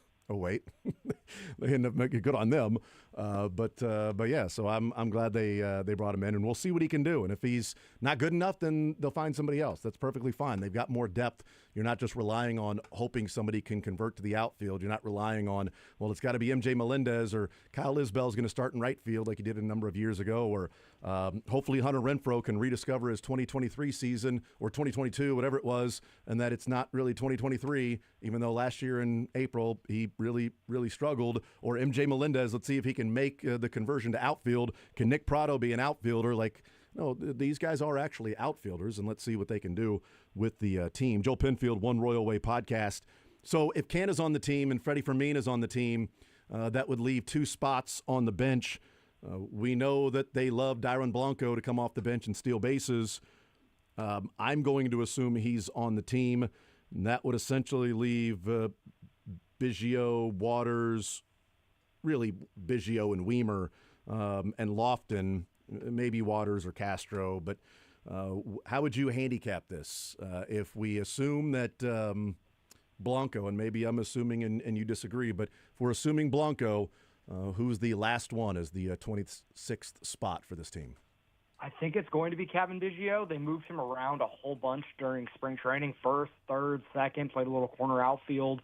And with a little bit of unknown with Vinny Pasquantino's hamstring, hopefully we'll know more this afternoon. I mean, there's a guy that can play first base for you if you want Salvador Perez to catch and you don't want to overexpose Freddie Fermin like happened last season. And I think Blanco is going to get that spot. They really like that pinch running ability, and if he is healthy, there is value to that. He's not a center fielder, and I think they want to try and take a little bit of pressure off Kyle Isbell, but the way that they've done that in spring this year is to throw Michael Garcia out in center field. I think we're actually going to see that happen outside of just the complexes in Arizona. That'll be something we see in spurts to give Kyle Isbell a break, especially against left-handed pitching. Weimer is going to get an opportunity, but I don't think it's going to be right away. He has options, so I think getting him to AAA and getting him every day at bats to see if they can unlock something with the legitimate raw power that he possesses, then maybe we see him get an opportunity if Canha flames out or something like that. Then he's the spark that comes up, but I don't think he's going to make the opening day roster like I thought at the beginning of the month. Yeah, visiting with Joel Penfield, One Royal Way podcast. All right, so Vinny Pasquantino tries to leg out a double play and comes up with a hamstring strain. And so we'll find out, like you said, hopefully today we'll get some more news on Vinny Pasquantino. My concern level is roughly an 11 out of 10 because – it's been if it's not one thing, it's something else for Vinny Pasquantino throughout his career so far in injuries with the labrum and the thumb, and now it could be a hamstring. I'm hopeful for his sake, and certainly the Royals and Royals fans' sake, that this is fine and precautionary stuff, and he's okay to start and be out there playing first base on Thursday in the opening day lineup. But if this is something to where, yet again, we're dealing with an injury to Vinny Pasquantino, then you start to wonder of, what the future is for Vinny and what a extension might be for Vinny, or if after the season he might be a guy that is a candidate for them to move to grab something else on the team that's of need and to put Jack Caglione at first base. That is a long way down the line, but it is certainly a concern right now because we don't have the update on Vinny Pasquantino's hamstring, and hopefully it's all nothing, and it's like, Cooper Flag in the ACC tournament, and then, a week later he's out there being Cooper Flag. Yeah, he didn't get pulled from the game early. That Andy Rogers said that would have been his last at bat anyways, and he was able to walk off on his own power. The fact that and it didn't look like he had much of a limp walking off either, so it could have just been just barked at him a little bit and they pulled him out just to be precautionary. I'm trying to be as optimistic as I can about it because I don't want to go into the year with with this having to hang over the team's head after we saw what losing Vinny Pasquantino did to the offense after he went out at the end of August, beginning of September. I mean, as impactful as Bobby Wood Jr. is, and he's one of the best players in baseball, the straw that stirs the drink for this offense is Vinny, because he's so good situationally, hitting with runners in scoring position and getting on base and putting the ball in play, that when they did not have him, we saw what happened in September. And even when he wasn't fully himself, credit to him for making his way back for the playoffs, but he wasn't the same guy, and you could see what it did to the offense. Having Vinny healthy gives this offense the most ceiling that it possibly can have right now. And if he's not able to go right away, I do have some concerns about the Royals stumbling out of the gate. Yeah. He said he feels fine. He told Andy Rogers he feels fine, and his gut tells him it's not going to affect anything, and said, but my gut is not the medical staff. So, I wish it was. I mean, if his gut was the medical staff, then he'd be there. He'd be fine. So we'll see. And you know what? I'll give Vinny credit that if he's saying, I feel fine, my gut says I'm going to be fine, because he said immediately he knew with his thumb that it was bad and he was going to be out for a while. Yeah. So I mean, maybe it ends up being okay, and it was just just hit the base funny, barked a little bit, and he's going to be fine by Thursday. I'm hoping for good news, crossing my fingers, and we'll see you later today. Hopefully we get an update. Absolutely. Joel Penfield is our guest. I talked about at the end of the last hour, Jason Stark writing about the ABS system in spring training, and it's going to be around next year. Before we get into like X factors for the Royals and how many wins you're predicting them to have and how far they go and things like that, but what did you make of the ABS system? Was it successful, do you think, in your mind? And is it something that will be welcomed next year by fans and maybe players, maybe managers? We'll find out. But your thoughts on the spring training games that we saw the ABS system in? I loved it. I loved it when I saw it in the minor leagues a handful of times.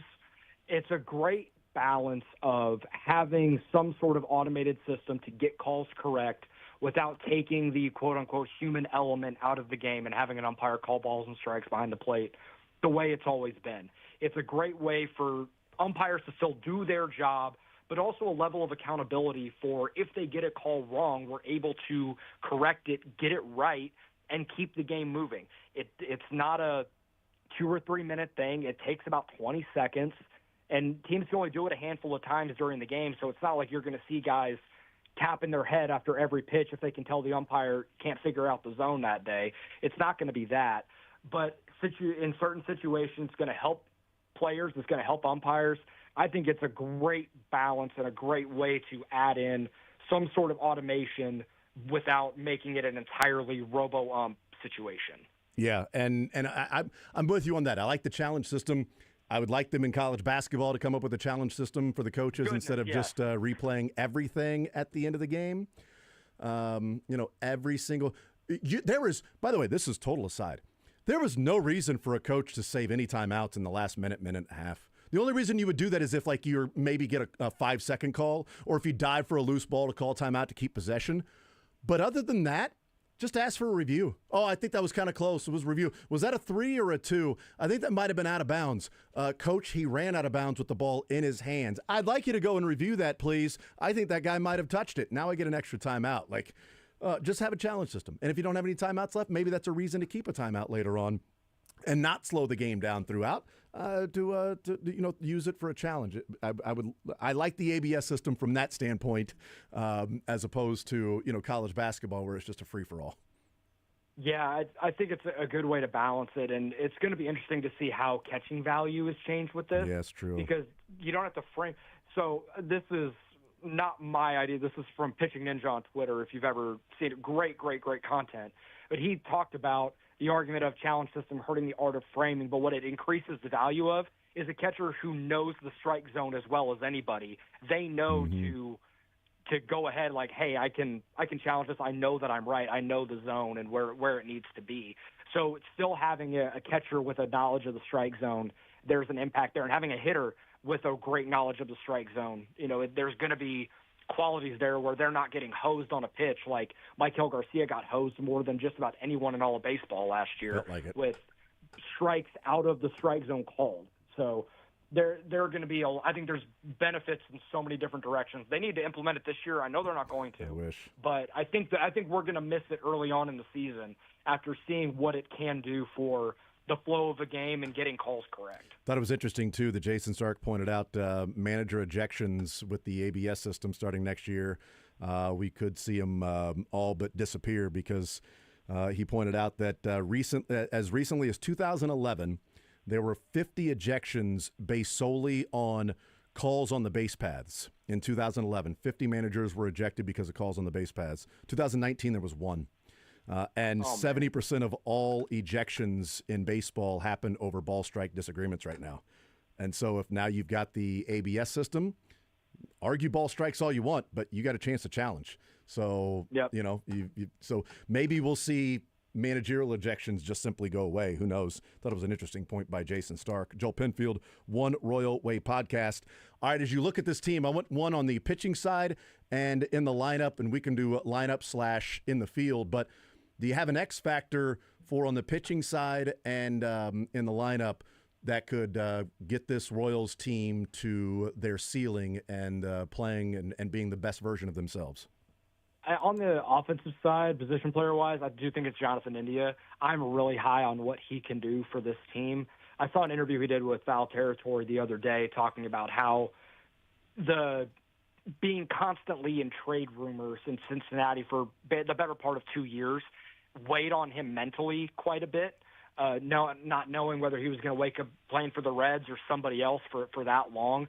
Now that he has been traded, I think it's going to free him up quite a bit to just go play fast and loose and not have to worry about that, the mental side, that part of the mental side of the game. Being a leadoff hitter with his track record of being able to get on base, it's going to free up Bobby Witt Jr. as well, who's one of the best hitters with runners in scoring position last season, and just get guys on base. It's going to help the offense a ton if Jonathan India is able to do what he has done for pretty much his entire career.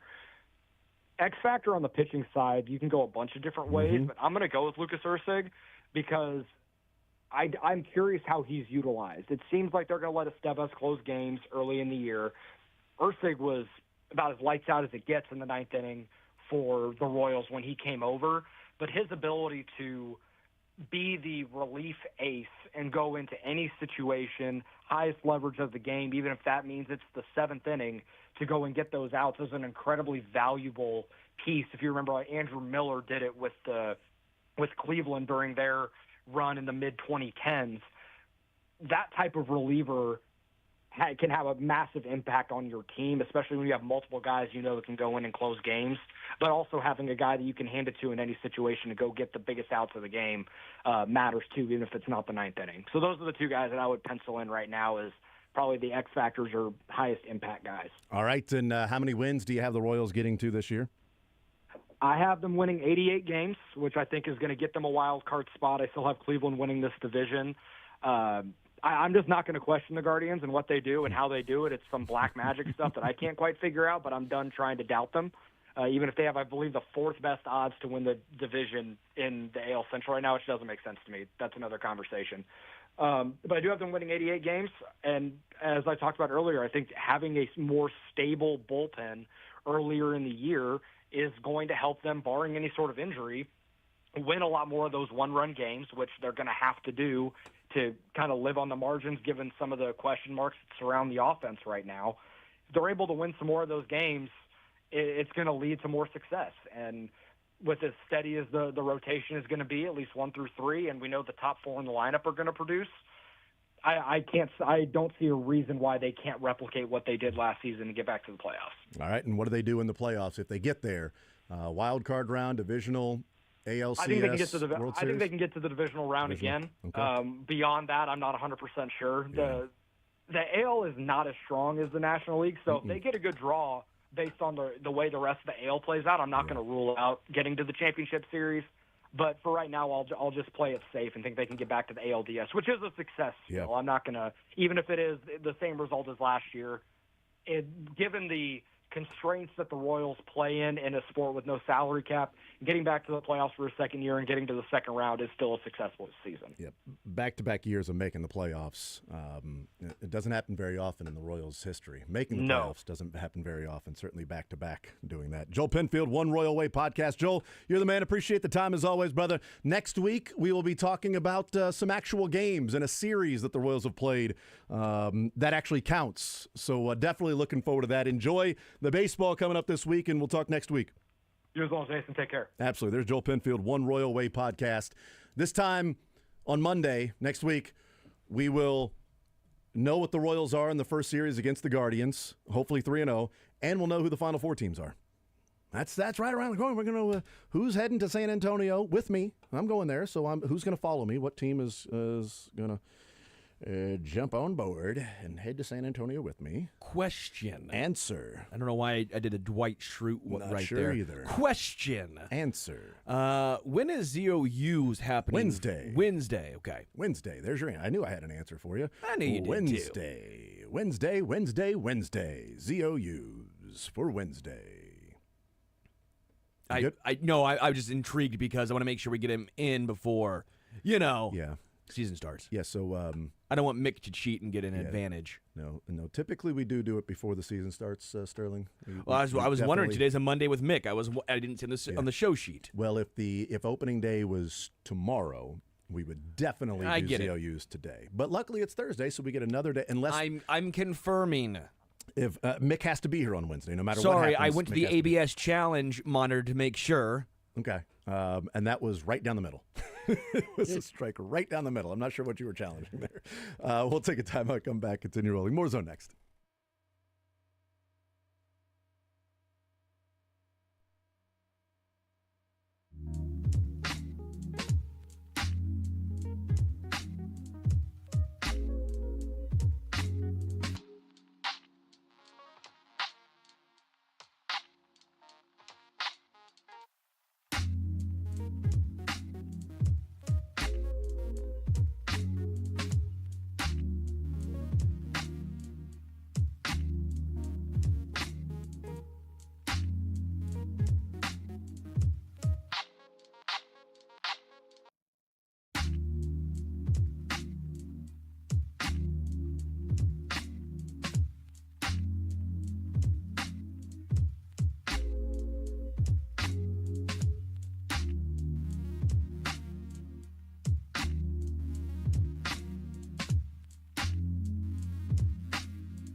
All right, we'll continue right here on Sports Radio 810 WHB. Jason Anderson with you. Sterling Holmes, Dylan Michaels heading up until 2 o'clock. Talking Mick Schaefer. Coming up at 1. Bracket of sound. We will eliminate the teams, the sound that was eliminated on Friday. On Wednesday will be a packed 1 o'clock hour because we will eliminate the teams from the weekend that lost on Saturday and Sunday, and then also do our ZOUs for the Royals. So it'll be a packed 1 o'clock hour. You know what I mean? Maybe Mick can get here, maybe a segment earlier. I don't know. Maybe we do that. We'll find out. I'm not sure. But that'll be coming up on Wednesday. But Bracket of Sound, 25 minutes from now, eliminating the teams on Friday that lost in the first round. 913-912-4810 is the text line. 913-912-4810 is the text line. We talked about it in the first hour, and we'll get Mick's thoughts on this as well coming up. But you and I talked about it, Sterling, and Jack was in with us, that whether or not this is an anomaly, whether this is just a trend or just a couple of year stretch, or if this is a trend heading in this direction as the transfer portal opens up today. We're seeing names and players all over the country that are officially announcing that they are transferring. Ben McCollum, by the way, is heading to Iowa. He is officially going to be the next men's basketball coach at Iowa. Dude from Michigan has already entered the transfer portal. That's actually his name, Dude. Dude, I think was it Scottie Pippen's son? That's actually his name. And they're still playing. Yeah, but he's actually not Scottie Pippen's son. His last name is Son, and his name is Scottie Pippenson. My point is, last name is Pippenson, actually. Scottie Pippenson. From Travis Branham, Michigan guard Justin Pippen will enter the transfer portal. A source tells 247 Sports, son of Scottie Pippen. They are still playing. Well, he ain't. Well, I know he's not playing. But the team is still playing. That is true. That drives me insane that it's not his fault necessarily, because it's not his fault. Just as we've been saying, it's not his fault. Giancarlo Stanton, it's not his fault. Yes, they can. It's not his fault. And I think they're playing in the Yes They Can bracket, too, which is even better. Michigan is in the Yes They Can bracket. So this was done. meant to happen. Yes. But he has not played since March 9th. I find that just insane that your team is still playing. Well, I mean, he can in the Sweet 16. I guess you can probably still be on the team, right, going through the tournament, and if needed, then hey, you can come out there and play, but also say, hey, I'm available in the transfer portal, so all of the coaches, if you're looking at different players, understand that I will let you know now, even though I might not be available until next weekend. So please consider me while thinking of players to add to your team. I'm not sure how that works. If you put your name in the portal, do you have to then leave the team? And I guess the pushback, well, I mean, I can't imagine the teammates are thrilled by that. But I guess the pushback is, McNeese knew that Will Wade was leaving, and they still won a game. I'm assuming Drake knew that Ben McCollum, not the same as Will Wade, but the majority of folks probably thought that Ben McCollum was gone. Is a difference for a coach versus a player? I guess that would be the pushback.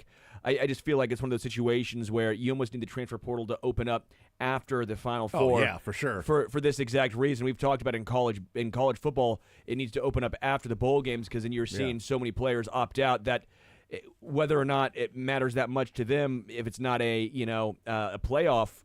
But I think we even saw a couple who are going to be in the playoff potentially transfer. I just find it so. Yeah.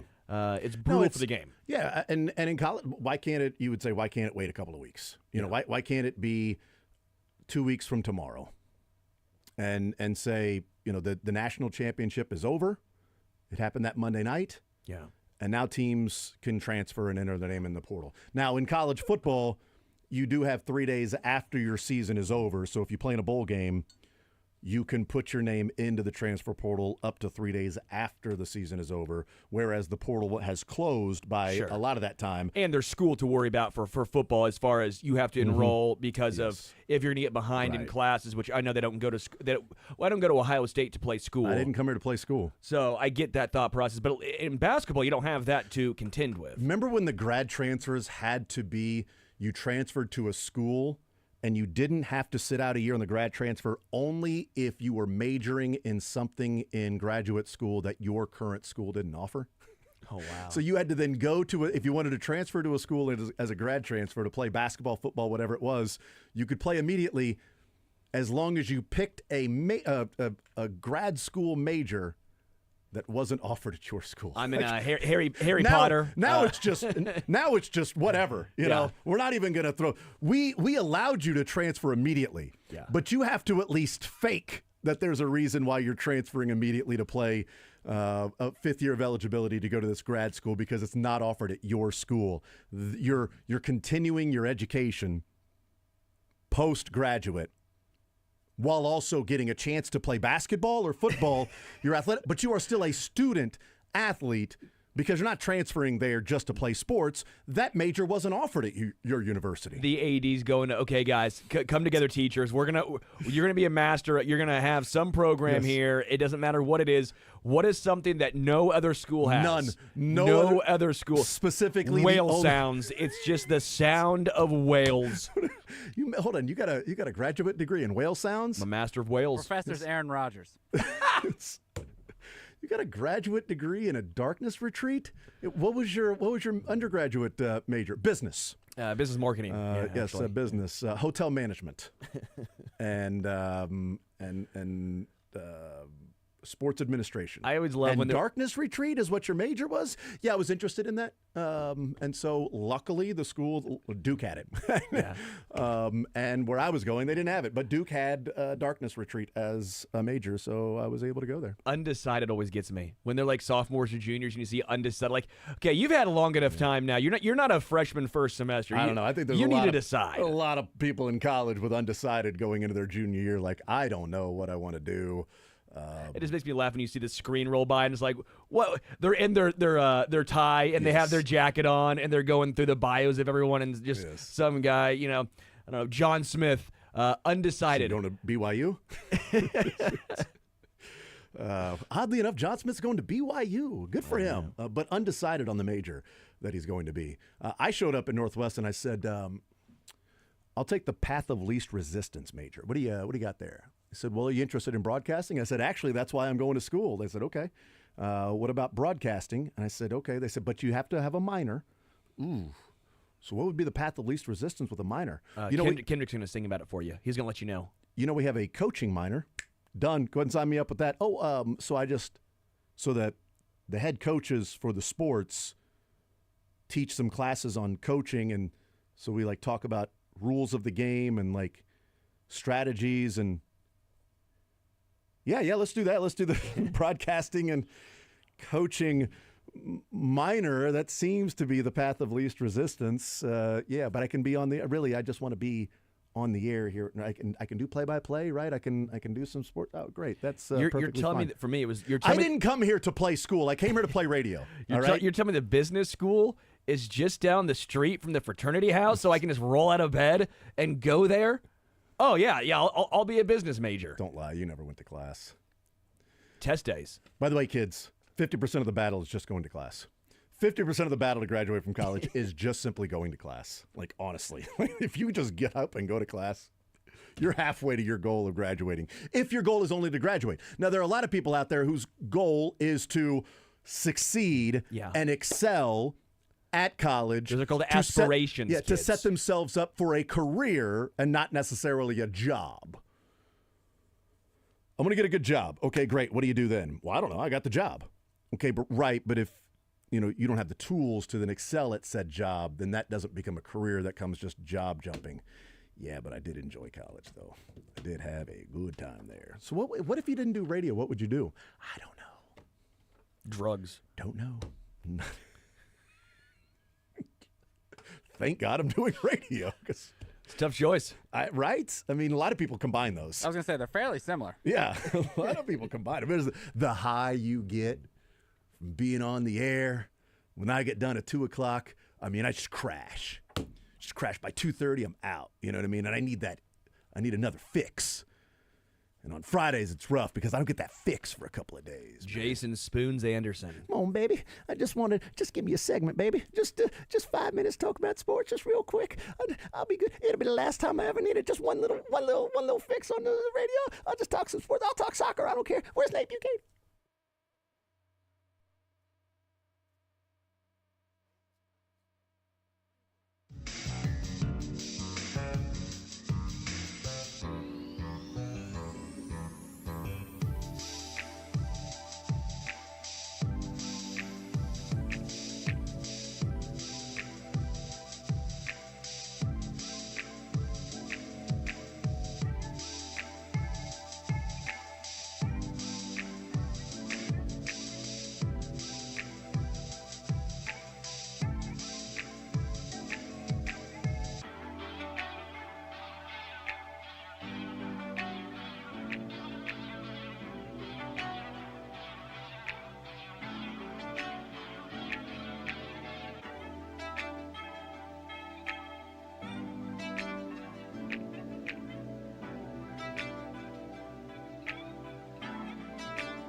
All right, coaching news from around the country.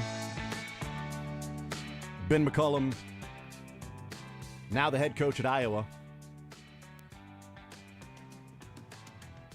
Good on the Hawkeyes. I'm an Iowa guy. I'd have to imagine, I don't know that I've ever asked him what his dream job would be, but a guy who grew up in Iowa, played at Northwest Missouri State, won 4 national titles at his alma mater, and now the head coach at Iowa. Pretty cool for an Iowa kid there. So congratulations to Ben McCollum moving on. Tough day for Drake, both the school and also our friend Jason Justice. Yeah. But he got to see a tournament win for the first time in his life, so that's awesome. Is that a better gig in your mind than the Indiana one?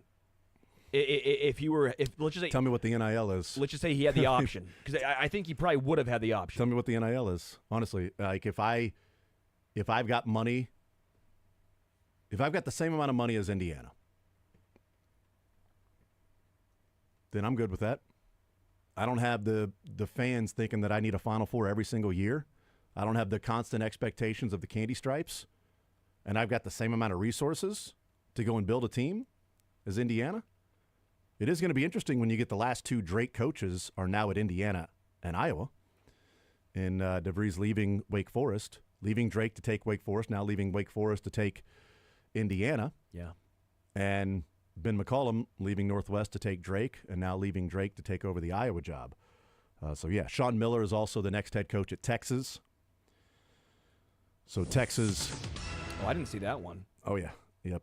When was that?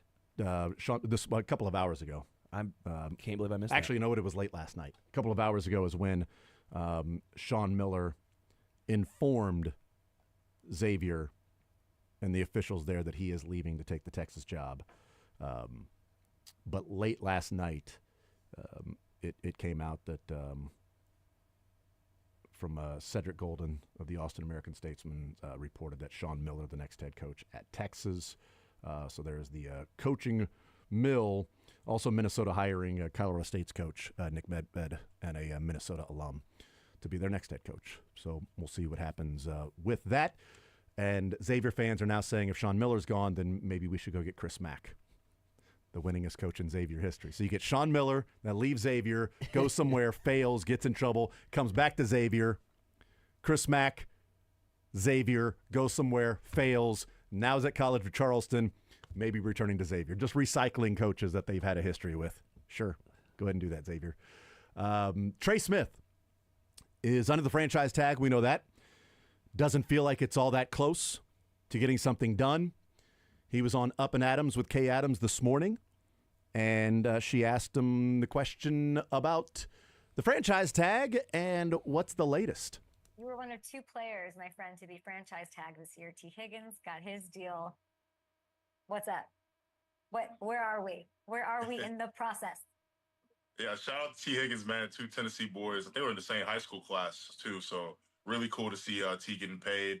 Ultimately, man, I can only focus on just working out and training, and I love Kansas City. It's my home. I love the Chiefs. The fans in Kansas City are some of the best people I've ever been around, and, ultimately, I would love to stay there, and that's my plan. Okay, there you go. It's done. The plan is to stay in Kansas City. He wants to stay here. He'd love to stay here. He lives here. He loves the fans and the organization. His plan is to stay here. Done and done. Didn't sound like it was close. No. I'm not sure what he was going to say, though, there, but I do appreciate at least there are comments from Trey Smith, and I want to stay there. It's a throwaway line, but it got me a little bit. Some of the best fans out there. Yeah, for sure. The reason why, which is true, but most of the time when you're close and you're coming back, it's always the best fans out there. Not some of the best. I know it's maybe I'm really trying to read into this, but if you have a long-term deal extended, the first thing people always say is they have the best fans. They're the best ones out there. Some of the best fans is like, well, if he goes somewhere else, is he going to say, let's say he goes to the Bears, the best fans out there always want to play in front of Chicago. You can't say the best. You got to say some. I didn't say it was the best fans in KC, guys. See, I'm not lying. I'm just saying some of you fans are the best fans out there. Some of you. Other ones, I'm not so sure. Chiefsaholic? No, not so much. Xavier? I mean, they lost Xavier Babidar, and now they've lost Xavier Sean Miller. Kay Adams does do a great job, though, of trying to disarm before she asks the questions. Ask what's up. What? I said, ask what's up. Yeah, just like, hey, just what's up? What's up? It's a casual conversation. It's not like I'm gonna try and really break you down right here. We're having a conversation. What's the latest, just Trey? some friends. What's the latest? Are you frustrated at all? Would you like to have seen something get done? Are you mad that you were franchise tagged? Do you want to reset the guard market? I get that, and that's probably why Trey is maybe not going on. And I'm not saying anything bad with Kay Adams. Like, she's, asking him a lot of different things. Here locally, nationally, that's what she does the show. Yeah. So nationally, let's hear about Trey Smith and his career and what he's doing, and a Tennessee kid, and more of the personal side of things. Here locally, hey, what's the latest on the contract? Yeah. So if he comes on locally, it'd be, do you want to finish your career? Do you want to reset the guard market? Is it close? Are you mad that you were franchise tagged? Did the Chiefs tell you wouldn't be franchise tagged? Will you be sad if the buddy cop between you and Creed Humphrey show gets broken up? Would you accept a trade if it comes to that? A lot of different questions out there that we'll ask Mick Schaefer next.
All right, we continue right here on Sports Radio 810 WHB. Jason Anderson with you, Sterling Holmes, Dylan Michaels, Mick Schaefer, KSHB 41 Sports Director, hanging out with us. Mick, how are you? Boys, how are we? Hello!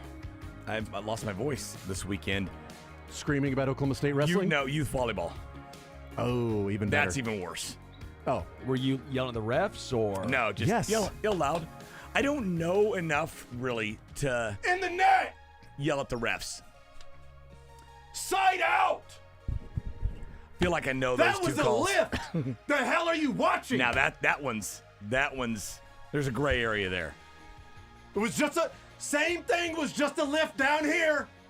Same thing, ref. The best about youth volleyball is Your stupid little flag that you're waving. Oh, it's in, it's out. you have girls who are reffing the lines.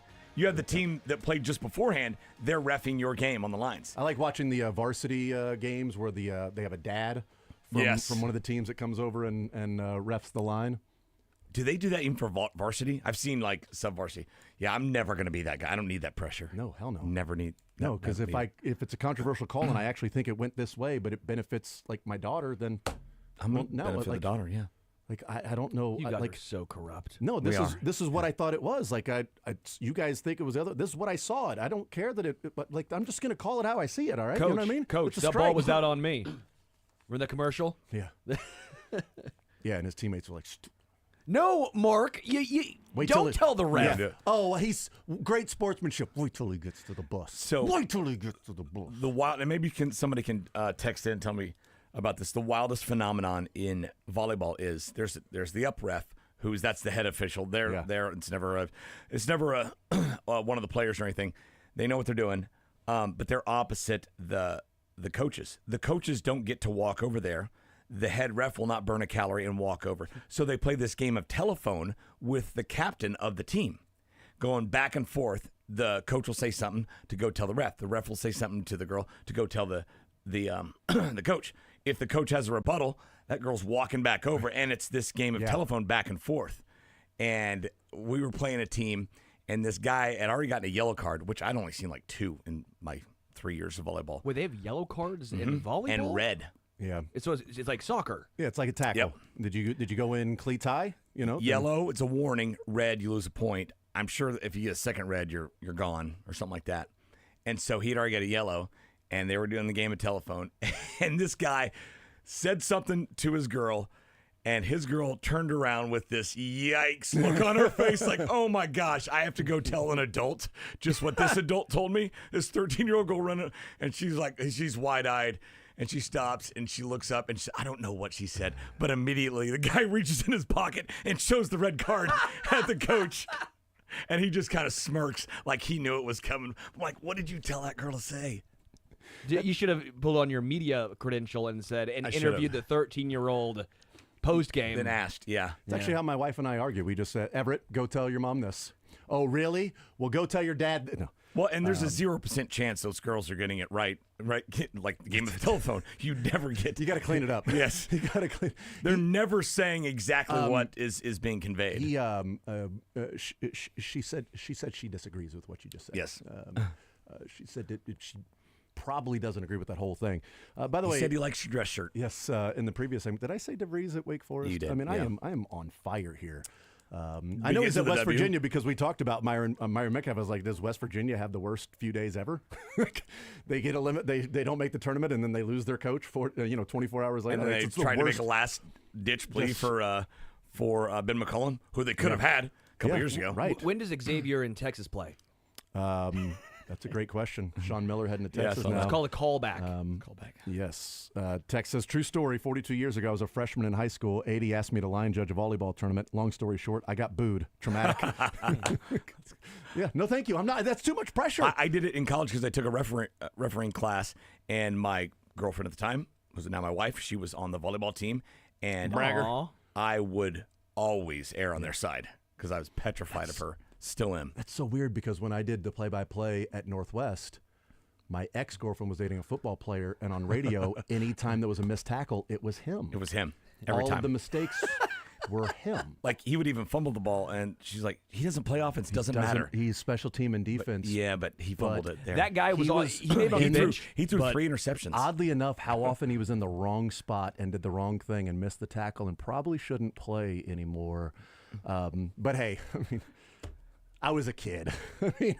I was a child. There's an old-time broadcaster who would always get, I can't remember his name, he'd always get the ball carrier wrong and then realize it midway through the play. But it was just radio back then. He'd be like, and Wilson, he laterals it to Schaefer. Schaefer laterals it to Holmes. And like, so there's a story like, who's the great, the great horse racing broadcaster? Old school dude. Chick. Yes. What's his last name? Hearns. Is that it? Chick Hearns? I thought he was the Lakers guy. I think it was both. I did think both? Chick Okay. Hearns was the down the stretch they come. Okay, nice. Well, he was Moving telling like us, which makes sense because he has a personality. Moving like an incredible machine. Yes. Pretty sure that was it. Well, this guy gave Chick Hearns. Chick Anderson. That was close. Gave him. My cousin. I should have known. Was giving him a hard time about some call he had, and he's like, "Hey, listen, you can't lateral a horse. Okay, sorry, I couldn't make up for that mistake. Can't lateral a horse." I don't know how they call horse races. Like, it's unbelievable. Yes, agreed. You get an old-time voice. That and hockey. I'm like, how do you know which guy's which? Oh, my gosh. Justified passes. Yeah, you just have to do an old-time voice and just start saying random things in a high-pitched random things. You're good. Like Jason Anderson passes Mick Schaefer. Soccer's tough in that, like, their numbers aren't always just big and gigantic on there, but you can see a guy's gait and kind of how he runs and stuff like that. I guess you can for skating. You can tell how a guy skates, but I can't see the difference. Well, all horses literally have different gaits. They do. They all come out of different gaits as well. Yes, they do. But still, I can't imagine calling a horse race. Tom Durkin used to call the Triple Crown, and now Larry Colmus does it. Larry Colmus is amazing. But if my memory serves, Durkin stopped calling Triple Crown races when Mind That Bird won the Derby in 2009, the 50-1 shot. It was, I think it was difficult to see, but he called it wrong. He didn't realize that it was Mind That Bird until the end. And it was like, Mind That Bird on the rail, an impossible result. Like, never mentioned Mind the whole time it was down the far back stretch, coming down the stretch. And, number of furlongs left, and all of a sudden at the end, it's like, mind that bird. And it's like, I'm done. I'm out. Hey, I totally get that. Larry Colmus is amazing. I don't know how they do it, especially when it's muddy. I mean, can't lateral a horse? They do every single race. Every single race. For that day, like if you're a track announcer, unbelievable. Yeah. I wish great point. It's not like you're just memorizing 18 horses for 20. The Derby. Sometimes 18. Yeah, sometimes depending on scratches after the. But just for the main race, there's so many other races. Dude, all of the races. They are memorizing jockeys. They're memorizing the look. They're memorizing the gait. It's almost movement like of the horse. Combine with Daniel Jeremiah. He was saying how many people he has to memorize and their backstories and all the different things that don't even come up. Or Mitch Holt is calling preseason games. You got the fifth string out there for the Bears that you got to know a little bit about. Larry Colmus became famous because he had one of the greatest calls of "My wife knows everything and my wife doesn't know." We're two horses in the same race. Dylan, I know we're playing a lot of sound here. Is there any way you could find Larry Colmus? It's when he became, because everybody's like, oh my God, listen to this. It was just great. Those were the name of two different horses in the race. And they were neck to neck. Neck to neck. What's your names? It was My Wife Doesn't Know and My Wife Knows Everything or something like that. Wow. And his calling of that one as they were sort of jockeying back and forth for who would win. And now he's the voice of Triple Crown. Like he's freaking brilliant, man. He's so good. Okay, Mick, let's try and recreate this. Okay. You or My Wife Doesn't Know. Sure. That fits. My wife knows everything. I think. I don't think he's got the old. My wife knows everything. He's not the old. He doesn't have to have the 1950s voice. He's not Champ. Tell me everything about that stick and puck. What about that ball and stick you're playing out there? Champ? Really threw a high fast one past him, right? If he sounds like that, I'm gonna lose it. No, he's amazing. Do you have it, Dylan? You found the whole race. Okay, yeah. You found the whole race. So fast forward roughly, I don't know, minute to and a half. quarter pole. Minute 35. Minute 40 roughly. And then as you're fast forwarding, make sure you skip the ad once it stops midway through. Just press skip ad there. and then we're going to play. Is it playing? Is Ad? He's like, yep, Ad's playing. We ready? I think this is it. All right, take a listen, and then we'll get some of these teams eliminated in the bracket of sound. My wife knows everything. Center of the track, the wife doesn't know. Into the final furlong. My wife knows everything. The wife doesn't know. They're 1-2. Of course they are. My wife knows everything in front. To the outside, the wife doesn't know. My wife knows everything. The wife doesn't know. My wife knows everything. More than the wife doesn't know. Miss Tallahassee was third, and Morningside Heights was fourth. I know he kind of has that tinny little 1950s voice there. A little bit of it. Right? A little bit of it. He's great. All right, so how's your bracket real quick, Mick? Oh, and then so bad. Oh, good. Good. Good. Because I will brackets go are out. ridiculous. I want to pick just all the upsets. I'm like, let's go. Maybe it'll hit some year. Mm-hmm. I'm picking a 3 every year to lose, 4 every year, couple 5s, obviously. Yeah. If I get frisky, a 2's going down. I'm always taking down a number 1 seed in that second round, at least one. Yeah. And so this was not the year to do it. It's not the year to do that. No, this was not the year, especially if you were to just bet on a bunch of underdogs. It was all Power 4 teams. Not the year to do that. Although, all majors. Although it was the year to bet the under, especially in Cleveland and Milwaukee. It was. I didn't do the thing I did last year. Remember, I bet the money line. I bet money line on the underdog every single game, to where like you might go 3-13, but those 3 are going to make up for the ones. 14 over a 3, you're golden. Yes, and that I think I would have lost money. You would have lost money. Lost money. All right, let's get into the bracket of sound. We start in the Yes They Can region. They can. These are the teams that lost Friday. We gave out the teams that we eliminated from Thursday's games. We played that sound, and those teams on Friday will play the weekend worth of games, teams that were eliminated. We'll do that on Wednesday before we get to the ZOUs on Wednesday for the Royals. But let's start in the Yes They Can region. Yes, they can. Which is the South. The number 11 seed, North Carolina, they lost to Ole Miss, and that means that North Carolina is out, and we lost this sound. I don't know. I like to see good body language out there. Everyone's competitive, but this is when you need to rally around all your team leaders. Yeah, Tom Brady not happy about the Pot and kettle right quarterback's body language on the sideline. What's great is Tom Brady is with Bill Belichick, because Bill Belichick's at North Carolina. Oh, yeah, Good that's job right. with that. I know you. I know the commissioner did that on purpose. Or the committee. The that's committee. right. And the commissioner, yes. And Well, the the associate commissioner of the committee That's right. that oversaw the board. Athletic director at North Carolina. Weird. Number 14, Lipscomb, fell to Iowa State. So Lipscomb is out, and that's the sound. I hope they murder the Bengals. Murder? Yes. Wow. Ray Lewis style. Allegedly. Get in the limo. Todd. That song is out, or that song, geez, that team is out. Lipscomb, they are going to gone. make a run there. 7-10, Marquette, New Mexico. New Mexico won. The 7 seed is out, and that's this sound. It drives Brian Heaney crazy. He gets so mad when like 18-year-olds come up and double bird us and tell us to get the hell out of their town. I'm like, and he wants to like fight him or whatever. And I'm like, he said, "I will rock blank you up." Hey, wants a punch in the face. Hey, gets a punch in the face. I'll give you a face-rocking 2-hand jam. You will get both the hoop and the harm. That is gone. Marquette out, losing to New Mexico. And then Bryant.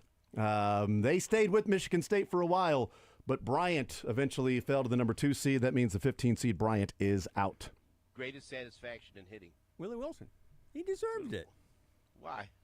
Because he was yapping from the top of the step of the dugout. Oh, really? What was he saying? He thought I was trying to hit him on purpose. I hit him twice with 2 slow curveballs, probably about 68 miles an hour. And that wasn't on purpose. That wasn't intentional. You think? If I'm going to hit somebody, I'm not I going don't know, man. I'm not going to hit him with a slow curveball. He's going to hit him with a slow fastball. Yeah, slow fastball. A lot of curves. Very good. That is the number 15 seed. Bryant is out. We move over to the East, and the Chiefs get all the calls region. The East Chiefs get all the calls. Number 1, Duke knocked off Mount St. Mary's, and that means the 16 seed Mount St. Mary's is gone. It's this seed. And you got the game ball, too, so now you have 3 balls. Gosh. Melissa Stark. Underseeded. Yeah, well, It was a 3-ball that ended up getting them in the first That's round. true, yeah. So if they were better at the 3-ball, they might have beaten I had Duke. Mount St. Mary's and Maryland in my Final Four. Wow, there was something about Mary for you. 8-9 matchup, Mississippi State and Baylor. Baylor knocked off Mississippi State. The 8 seed is out. It's this sound. Sterling thinks better with his bat. He's Daniel Caffey over here. Do you think better with a bat in your hands? Just my wood. Okay. Does that make you think better? That seems like you're using the wrong brain.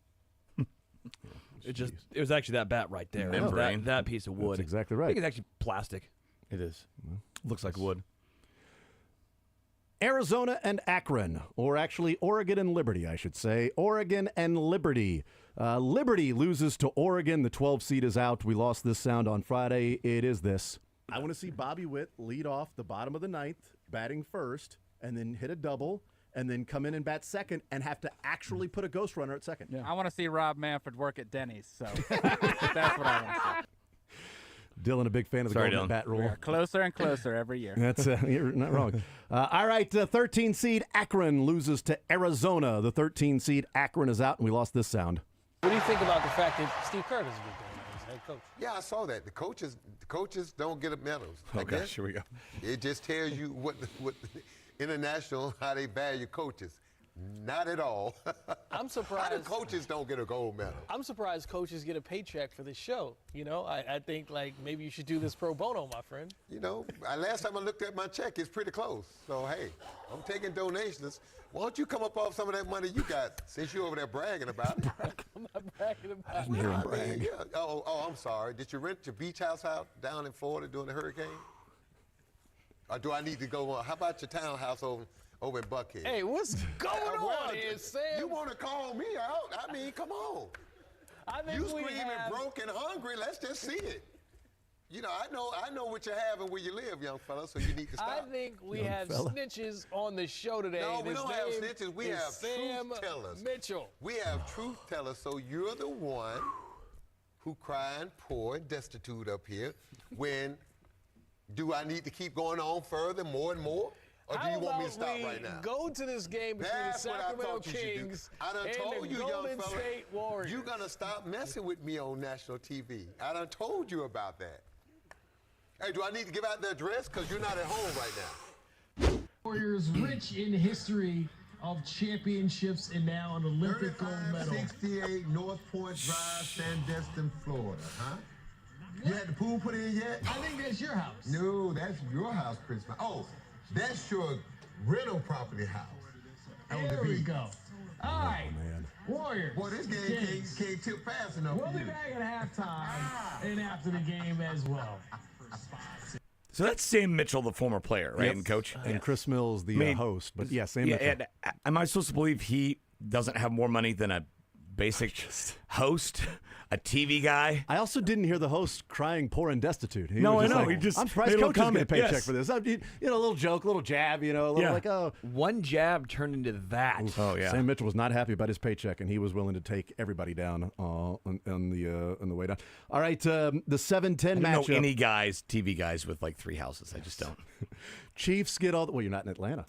Chiefs get all the calls, region, the 7-10 matchup, and that was St. Mary's and Vanderbilt. Vanderbilt ended up losing. We lost this 10 seed. This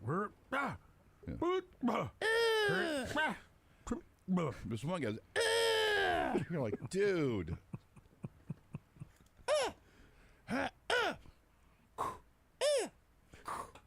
It's just like being at Wimbledon. It is. I feel like I'm there. It's amazing.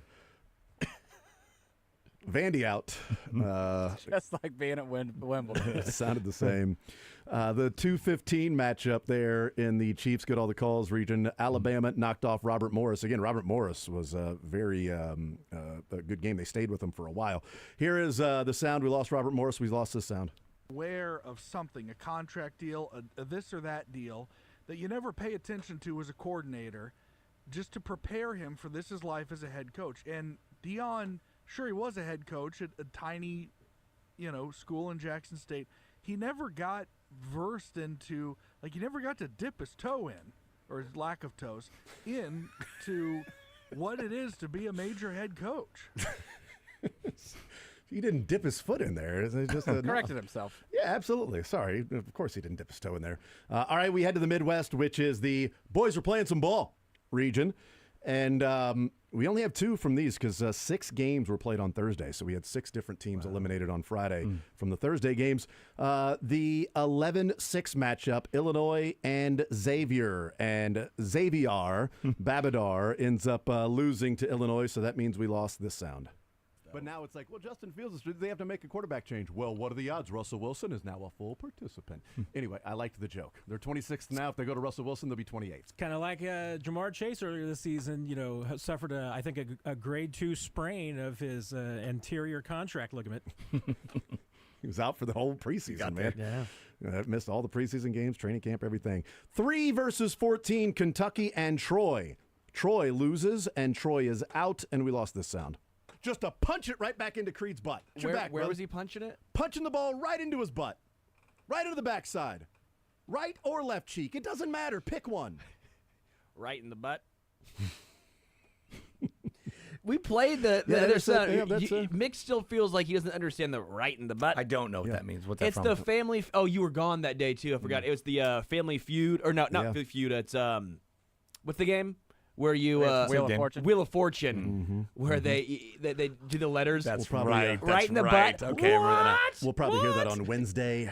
So next time you say that, I'll say, "Oh, what? Yes. I'm going to guess we'll hear that on Wednesday. That particular sound. That's from the Midwest, and the boys are playing some ball. Let's move over to the West and Sterling's Stash region. Yeah. Playing on Friday, 4 games on Friday, the 1-16 Florida and Norfolk State. Norfolk State was eliminated, and that means we lost this sound. Show up to Kirchhoff's house at about 8:55. Yeah, is what you're saying. That's what I'm You're going to get a pillowcase full. If you see a really large trick-or-treater tonight. Yeah. There's a with a deep voice. 50-pound trick-or-treater here. What the hell is this? I'm a pirate. Hey, Kay. Hey, Blair. Hey, Blair. That is Norfolk. I think I need to save I'm a pirate. I'm a pirate. I don't know when we'll use that, but yeah. We'll find out.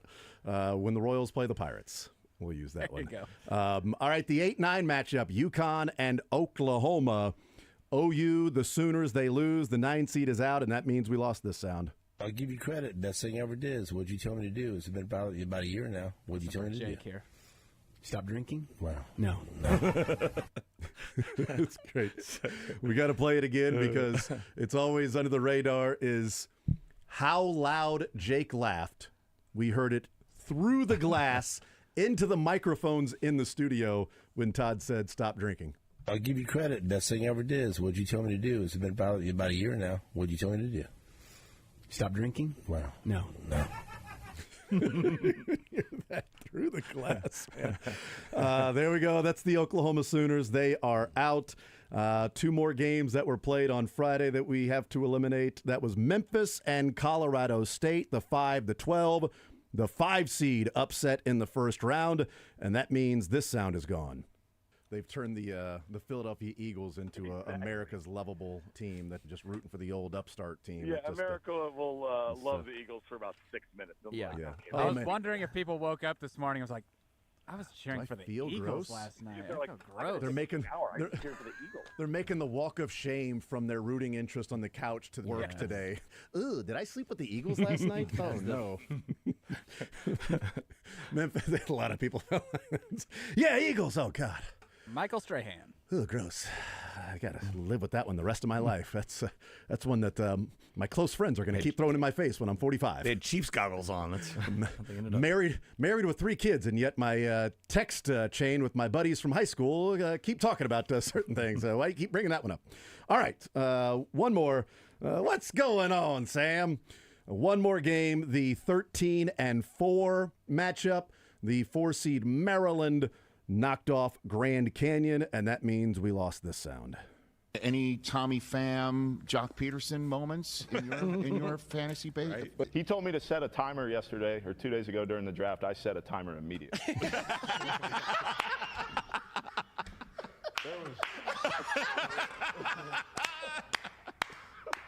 No one's getting slapped out there. There was no question. What Tommy says goes. I'm going to go ahead and set it. Are the waiver wire, was that Whatever what he it wants. was? Was it like an IR situation that he and Jock had a problem with? He accused Jock of stashing? Stashing. No clue, and I'm not asking. Our rules are laid out. They're set. As far as I know, we're good to go. Good for you. Vinny ain't messing with Tommy Pham when it comes to fantasy baseball. He said set a timer. I set a timer. You're good. There you go. Those are the teams that were eliminated on Friday. On Wednesday, we will go through the round of 32 and the 16 teams that were eliminated there as we get set for the Sweet 16. And one of the chalkiest Sweet 16s we've seen, 2019. Wow. 2019 was as chalky as it gets.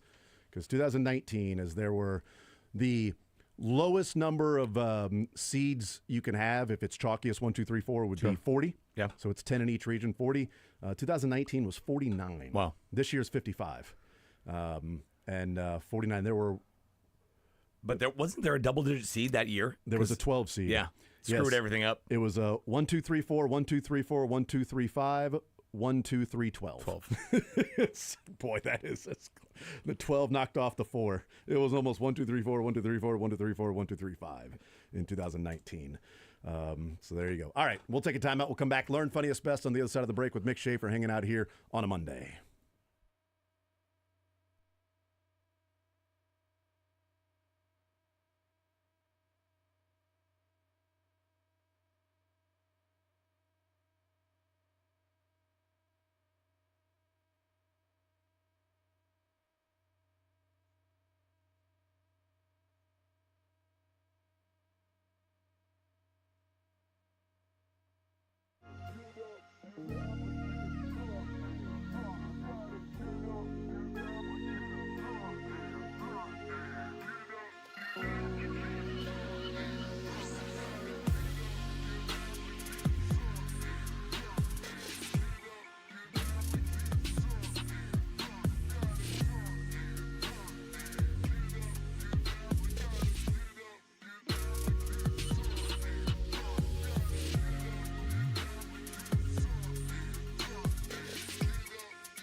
All right, we continue right here on Sports Radio 810 WHB. Jason Anderson with you, Sterling Holmes, Dylan Michaels, Mick Schaefer. Heading up until 2 o'clock. Let's get Learn Funniest Best in here on this Monday edition of the show. What we learned from the weekend, funniest from the weekend, and best from the weekend. You know what I learned from the weekend, guys? I learned that Max is never going to get a ride home from Mrs. A again. Max will never get a ride home from Mrs. A. It's the last time. No, never again. So is Maxwell friends with Mrs. A's son? If Must so, be. where's he? Must be. I think he was in the back seat too, because he looks over at Max. And also, this pig just goes to school with him. Like, where are they riding home from? Was it a sporting event? Was it school? Did they play on the same team? Were they playing a basketball game called Pig? Like, what's the deal here? And no, Max is never going to get a ride home from anybody ever again. So Geico's been doing commercials for 30 years, and they've had a ton of great ones. Right. I just want to know why they've dusted that one off from a quarter of a century ago. It was a while ago. Oh, my kids love it, though. It's a great one. Yeah. I also learned about Lady Gaga and Abracadabra. So in Steve Miller Band. And like was what it, it's about? Lady Gaga? I thought that was the Abracadabra. It's a no, song by Steve literally Miller. the song they play Lady every Gaga. single time going to commercial break during the tournament this weekend. Yeah. Literally every single time going to commercial break was that. And then the first commercial was Max and Mrs. A. Thanks, Mrs. A. Okay, cool. Sterling, what did you learn this weekend? So I hung a sign up in my basement that I've had forever. It's a Sterling sign, and I've always wondered what it. No, I got gifted it. I got gifted it when I was a kid, like a kid. But it's a super heavy sign. Finally got it hung in my basement. I thought it was the Sterling trucks. You guys know Sterling Motors, like the truck company they make the semis. It's actually Sterling cars. Which, if anyone has ever heard of a Sterling car, it was sold in North America from 1987 to 1991. This is a very small car. It actually ended up rivaling Tenured. It's tenured. Yeah, it's been around. Been around the block a few times. So for 4 years, but it eventually went out of business because of the Honda Acura, which then turned into Acura. So this is a very specific car brand that my parents apparently knew a car dealer back long time ago that had a Sterling sign. There might be like 12 of these signs out there in existence, and I have one hanging in my basement right now. I feel pretty honored. How much do you think it's worth? Like $7 tops, probably. I mean, it's priceless to you, though. But it's priceless to me. You haven't stolen any Sterling street signs, Sterling Avenue street signs? I don't steal. Sorry, borrowed? You'll get it back to him. Yeah, I got you. Just going to borrow it for a lifetime. 50 So years. yeah, 50 this, years older. look it up. It's a cool logo. It's very British. Okay. Nice. Mick, what'd you learn this weekend? I learned that this is a very Sterling learn right here, but he might already know it because it's about the NBA. The 2016 and 2017 NBA draft, the same 4 teams drafted the same order, 1 through 4, in 16 and 17. And 3 teams, 1 team got it right, 3 did not. In 2016, your Sixers, pick first, took Ben Simmons. Yeah, it was great. Nailed it. Got it right. Lakers took Brandon Ingram, number 2 overall. The Celtics took Jaylen Brown. Okay, that's pretty good. Thumbs up. And then the Phoenix Suns took a human named Dragon Bender. Dragon Bender. I was on a dragon bender this weekend. Well, you were chasing the Magic Dragon, weren't you, Mick? It was. 2017, the Sixers took Markelle Fultz. Oh, nailed it. Not great. Lakers took Lonzo Ball. Nailed it. Seemed good at the time.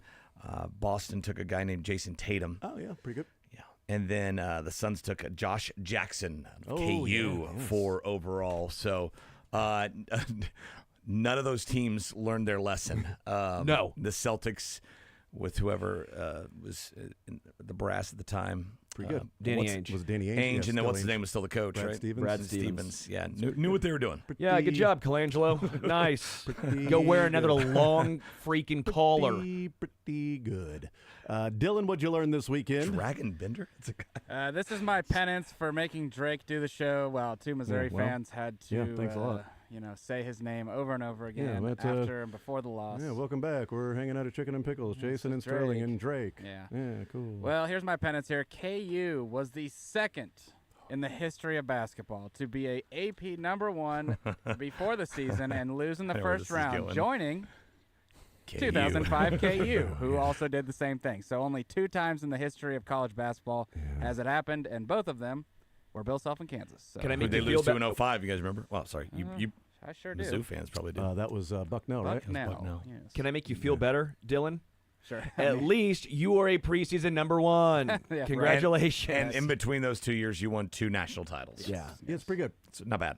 Yeah. And you've been there every single year. Kind of did this to lead to this point, so I appreciate you guys. Oh, absolutely, yeah. Forcing drinking the water. We'll build you back up, Dylan. Appreciate you. Imagine your basketball program, rock bottom, is being upset in the first round of the NCAA tournament after being ranked number 1. By a Hall of Fame basketball coach. Too. Said it in the first hour because Jack was like, we were talking about the different days that he's like looking at like the Arkansas game against St. John's and KU, missed opportunity because of the matchup that would have been there that Arkansas was able to exploit that KU could have exploited as well because St. John's can't shoot from the outside, and that's always been what's killed KU. And he's like, just a catastrophic season for KU. And then he ended his point, and I said, I'm going to pull up my chair to you and Dylan. What's it like that a 7 seed is a catastrophic season for you? What's it like that the catastrophic season is a 7 seed? Oh, man, I bet it's so. Tell me. I haven't punched anybody in a long time. Tell me about the good old days. What was it like back then without social media? Hey, I was trying to tell new Chiefs fans that we've been in these waters for a long time as KU fans, where when the Chiefs lose in the divisional round, we'll have a lot of sky is falling takes, I'm sure. I was born in this. Right. All right. I've only seen 2 national championships in my lifetime. It's such a tragedy. I've seen 3 KU national championships. Man, that's really tough. Yeah, I've seen 3 too many. I've seen 3 Elite Eights in my lifetime. Zona, OU, and UConn. You cannot make it to the Final Four. I've only seen 2 Oklahoma State Final Fours in my lifetime. Only 2? That's it. There you go. 95 and 2004. That's right. Was that Jai Lucas? I would give your first son to see Missouri make it to a Final Four. Thank you. Appreciate that. You can have him. Actually, I would too. Yeah. I'm with you. I don't Yeah. know him personally, so. Oh, well, that's fine. I don't know. You He might be a Mick. nice guy. He might be a nice guy. I'm not going to assume that your kid is nice, Mick. Well, it's Mick. Yeah, if he's a nice guy, it's gonna be tougher to sacrifice him. Basically, is what. Sterling Yeah, says. of course. All right, funniest for you, Sterling. So remember the audio of wow, you've gone a long way to get here. Where'd you come from? Yes, To get, yes. and it's just like a We city. came from Baton Rouge, Louisiana. Isn't that came one from of Baton the Rouge. seeds? Is that one of the teams? Yes, that is. And this was Baton Rouge very was UCLA. reminiscent of this. Wednesday. After Maryland knocked off Colorado State, they're having that sideline report. They asked the head coach, what play did you call? Coach goes, I said, who wants the ball? He said, give me the M-effing ball. Derek Queen goes, asked Derek Queen, where does that confidence come from? Derek Queen goes, I'm from Baltimore. By the way, people from Baltimore are loving that line, though. Yeah. They're eating that up. Where's my confidence come from? I'm from Baltimore. What do Where they do you call- think it comes Where's from? Maryland located as well? Yes, pretty close. What do they call them? The Crab Five on that team? Yes, the Crab That's Five. great. That's great. But I just love that. Where's that confidence come from? I'm from Maryland. Baltimore comes right from Wait, Baltimore, baby. Man, you've come a long way. Where did you come from? Baton Rouge, Louisiana. We came all the way from Baton Rouge, Louisiana. All right. The funniest for you, Mick. Did you get my funniest text there? You got it? Oh, you got the. Did you get his funniest text? All right, it's good. So this is Stephen Colbert was interviewing Gary Oldman, the British acclaimed, serious theatrical actor known for his intense roles and everything. And he brought along with him an iPad of his most famous roles from Harry Potter to it was The Fugitive, right? What is he? Anyway, if you watch Slow Horses on, he's an on amazing Amazon, actor. On Is he the what you talking about, Willis guy? Apple TV. I don't think so. No. On Apple TV, he's the main detective on Slow And so Horses. he's But been anyway. in everything. Yes. And so Stephen Colbert asked him, "Do you think your greatest roles would have been improved had you put fart noises in there?" And Gary Oldman, this old British classical act, just could not stop giggling as they played all the scenes with all the fart noises. It's better to watch it, but I think it's still going to be funny listening to it. Here you go. Do you think any of your previous characters, any of those performances could have been improved by passing gas? Because I have here an example. We took some of our favorite performances of yours. That's him. And added that undefinable Jackson Lamb quality. Here we go. And I bid you welcome, Mr. Harcourt, to my house. Come. I want you to listen to me very carefully, Harry.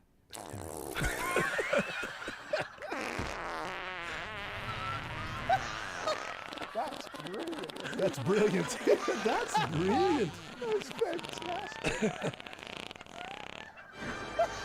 Get off my plane.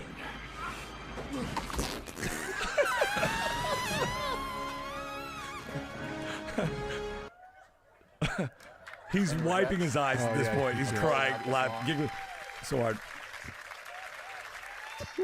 So lesson there is no matter who you are, no matter how old you are, farts will never not be funny. Always. By the way, Gary Oldman and Gary Coleman are two very Yes, different people. I was thinking of gonna Gary. say, who are you talking about? Gary Coleman is Yeah, what you're talking about, very Willis. different people. Very different folk. Yeah. Oh, how close to Different Jim, folk, is different Jim strokes. Abbott retired here? Or? Different. Oh, I like that, Mick. Well done. Well Different done, strokes Mick. for different folks. I stepped on Funny. No, you're good. Funniest for you, Dylan. Funniest for me, a man put a wager on the Arkansas State-UConn women's basketball game at halftime when the spread was 71.5. And at the end of the game, when they were down by 72, Arkansas State hit a half-court shot to make it a 69 point difference and get that guy his money. That's awesome. Actually, C.J. Fogler even tweeted out the shot that did it. So his tweet has gone viral, and he tweeted, never had a doubt. So. Yeah, right. The funniest for me, I don't know how when they go to halftime in all of these games, how they're able to break down the first half when there are 3 or 4 games being played at the same time. And they go to half, and it's like, here you go, same halftime crew that's breaking it down. So Charles Barkley also had trouble with that. Here's the interaction that took place the other day. Ernie Johnson, Clark Kellogg, Kenny the Jet Smith, and Charles Barkley. Biggest takeaway from the first half? Well, I think That's a good question. Thank you very much. That's his job. Totally his job. I was that asking, came out of left field for you. Did you expect Ernie not to ask you anything? Would you expect him to sit here and just let you? Just look at you. I was you know the game I'm watching. I'm watching Bryant against MSU. You can't watch more than one game at a time. You watch all these TV shows at one time. That's at night, man. What is it now? They're not all at the same time, man. One after the other. You know, Ernie, I'm not gonna lie. I was paying attention to the Bryant score. So get at the Clark or Kenneth, please. Kenny, you got. That is priceless. Yeah, I'll take first. Yeah, that's a first. I wasn't watching. That's somebody else. He's a man of many firsts, by the way. That's great. Even when he messes up, it's great television. Yes, I don't. That's a great question. What happened in the first? What take away the first time? Which game? Yes, Kenny was like, "What do you think was going to happen? Wasn't going to ask anything."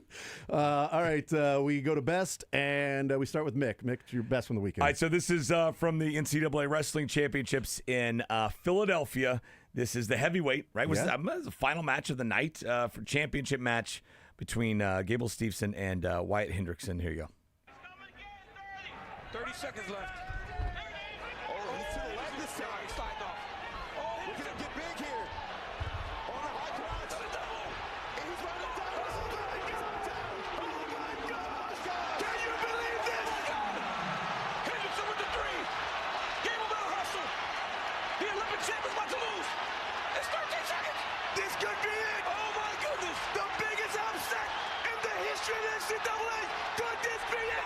Yes.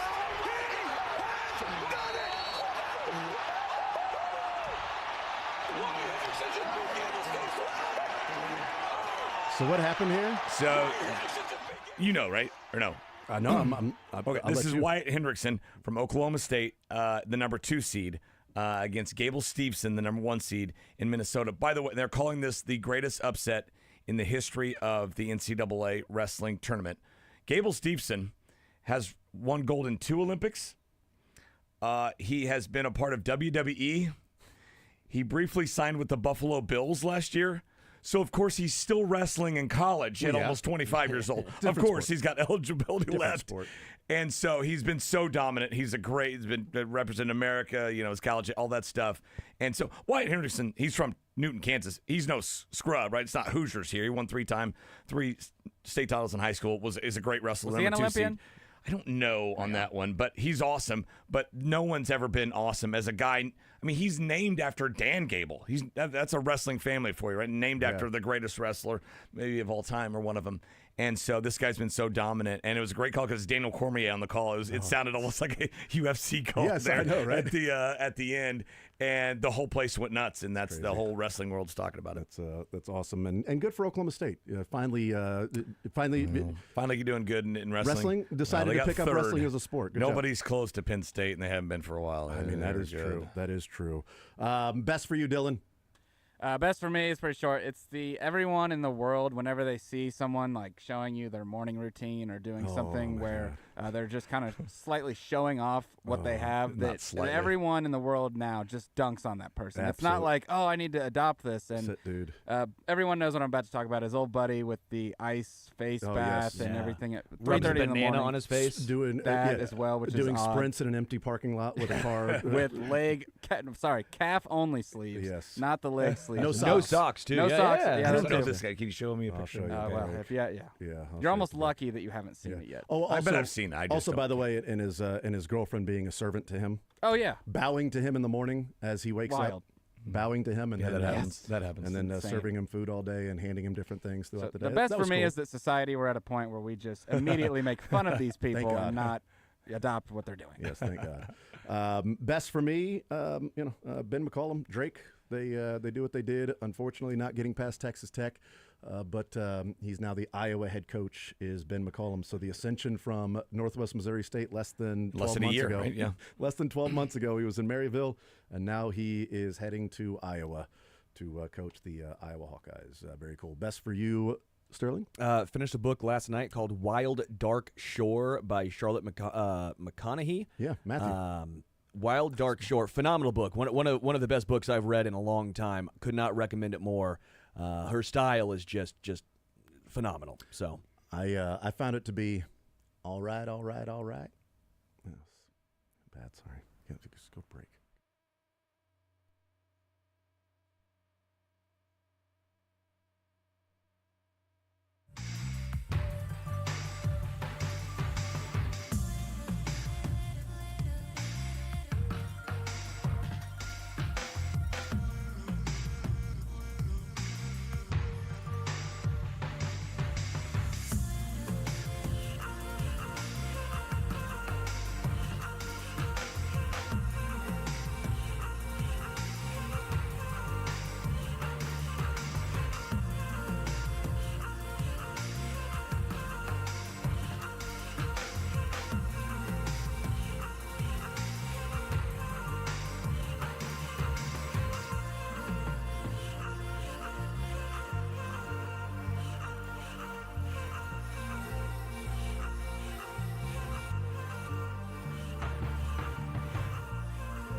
Royals in action on Thursday with Cole Reagans on the mound for opening day. So yeah, it is right there. This time next week, Mick, we're going to have a full series of 3 games with the Royals and Guardians, and we'll know who the Final 4 teams are. I mean, it's 1 week away. I hate how much overlap there is now. It used to be you started the Major League Baseball season the day of National Championship game. Yep, there was typically like... What are we doing? Yeah, so there was a Sunday night game. It's that on was both. like the college, one game. College basketball has moved longer a week, and then the Royals or Major League Baseball started sooner. I just remember like being at the Final Four site, and on Sunday night you were watching Sunday Night Baseball, the one game that opened up baseball. But oh well. Thank you, Mick. See you Wednesday. Can't wait. Yep.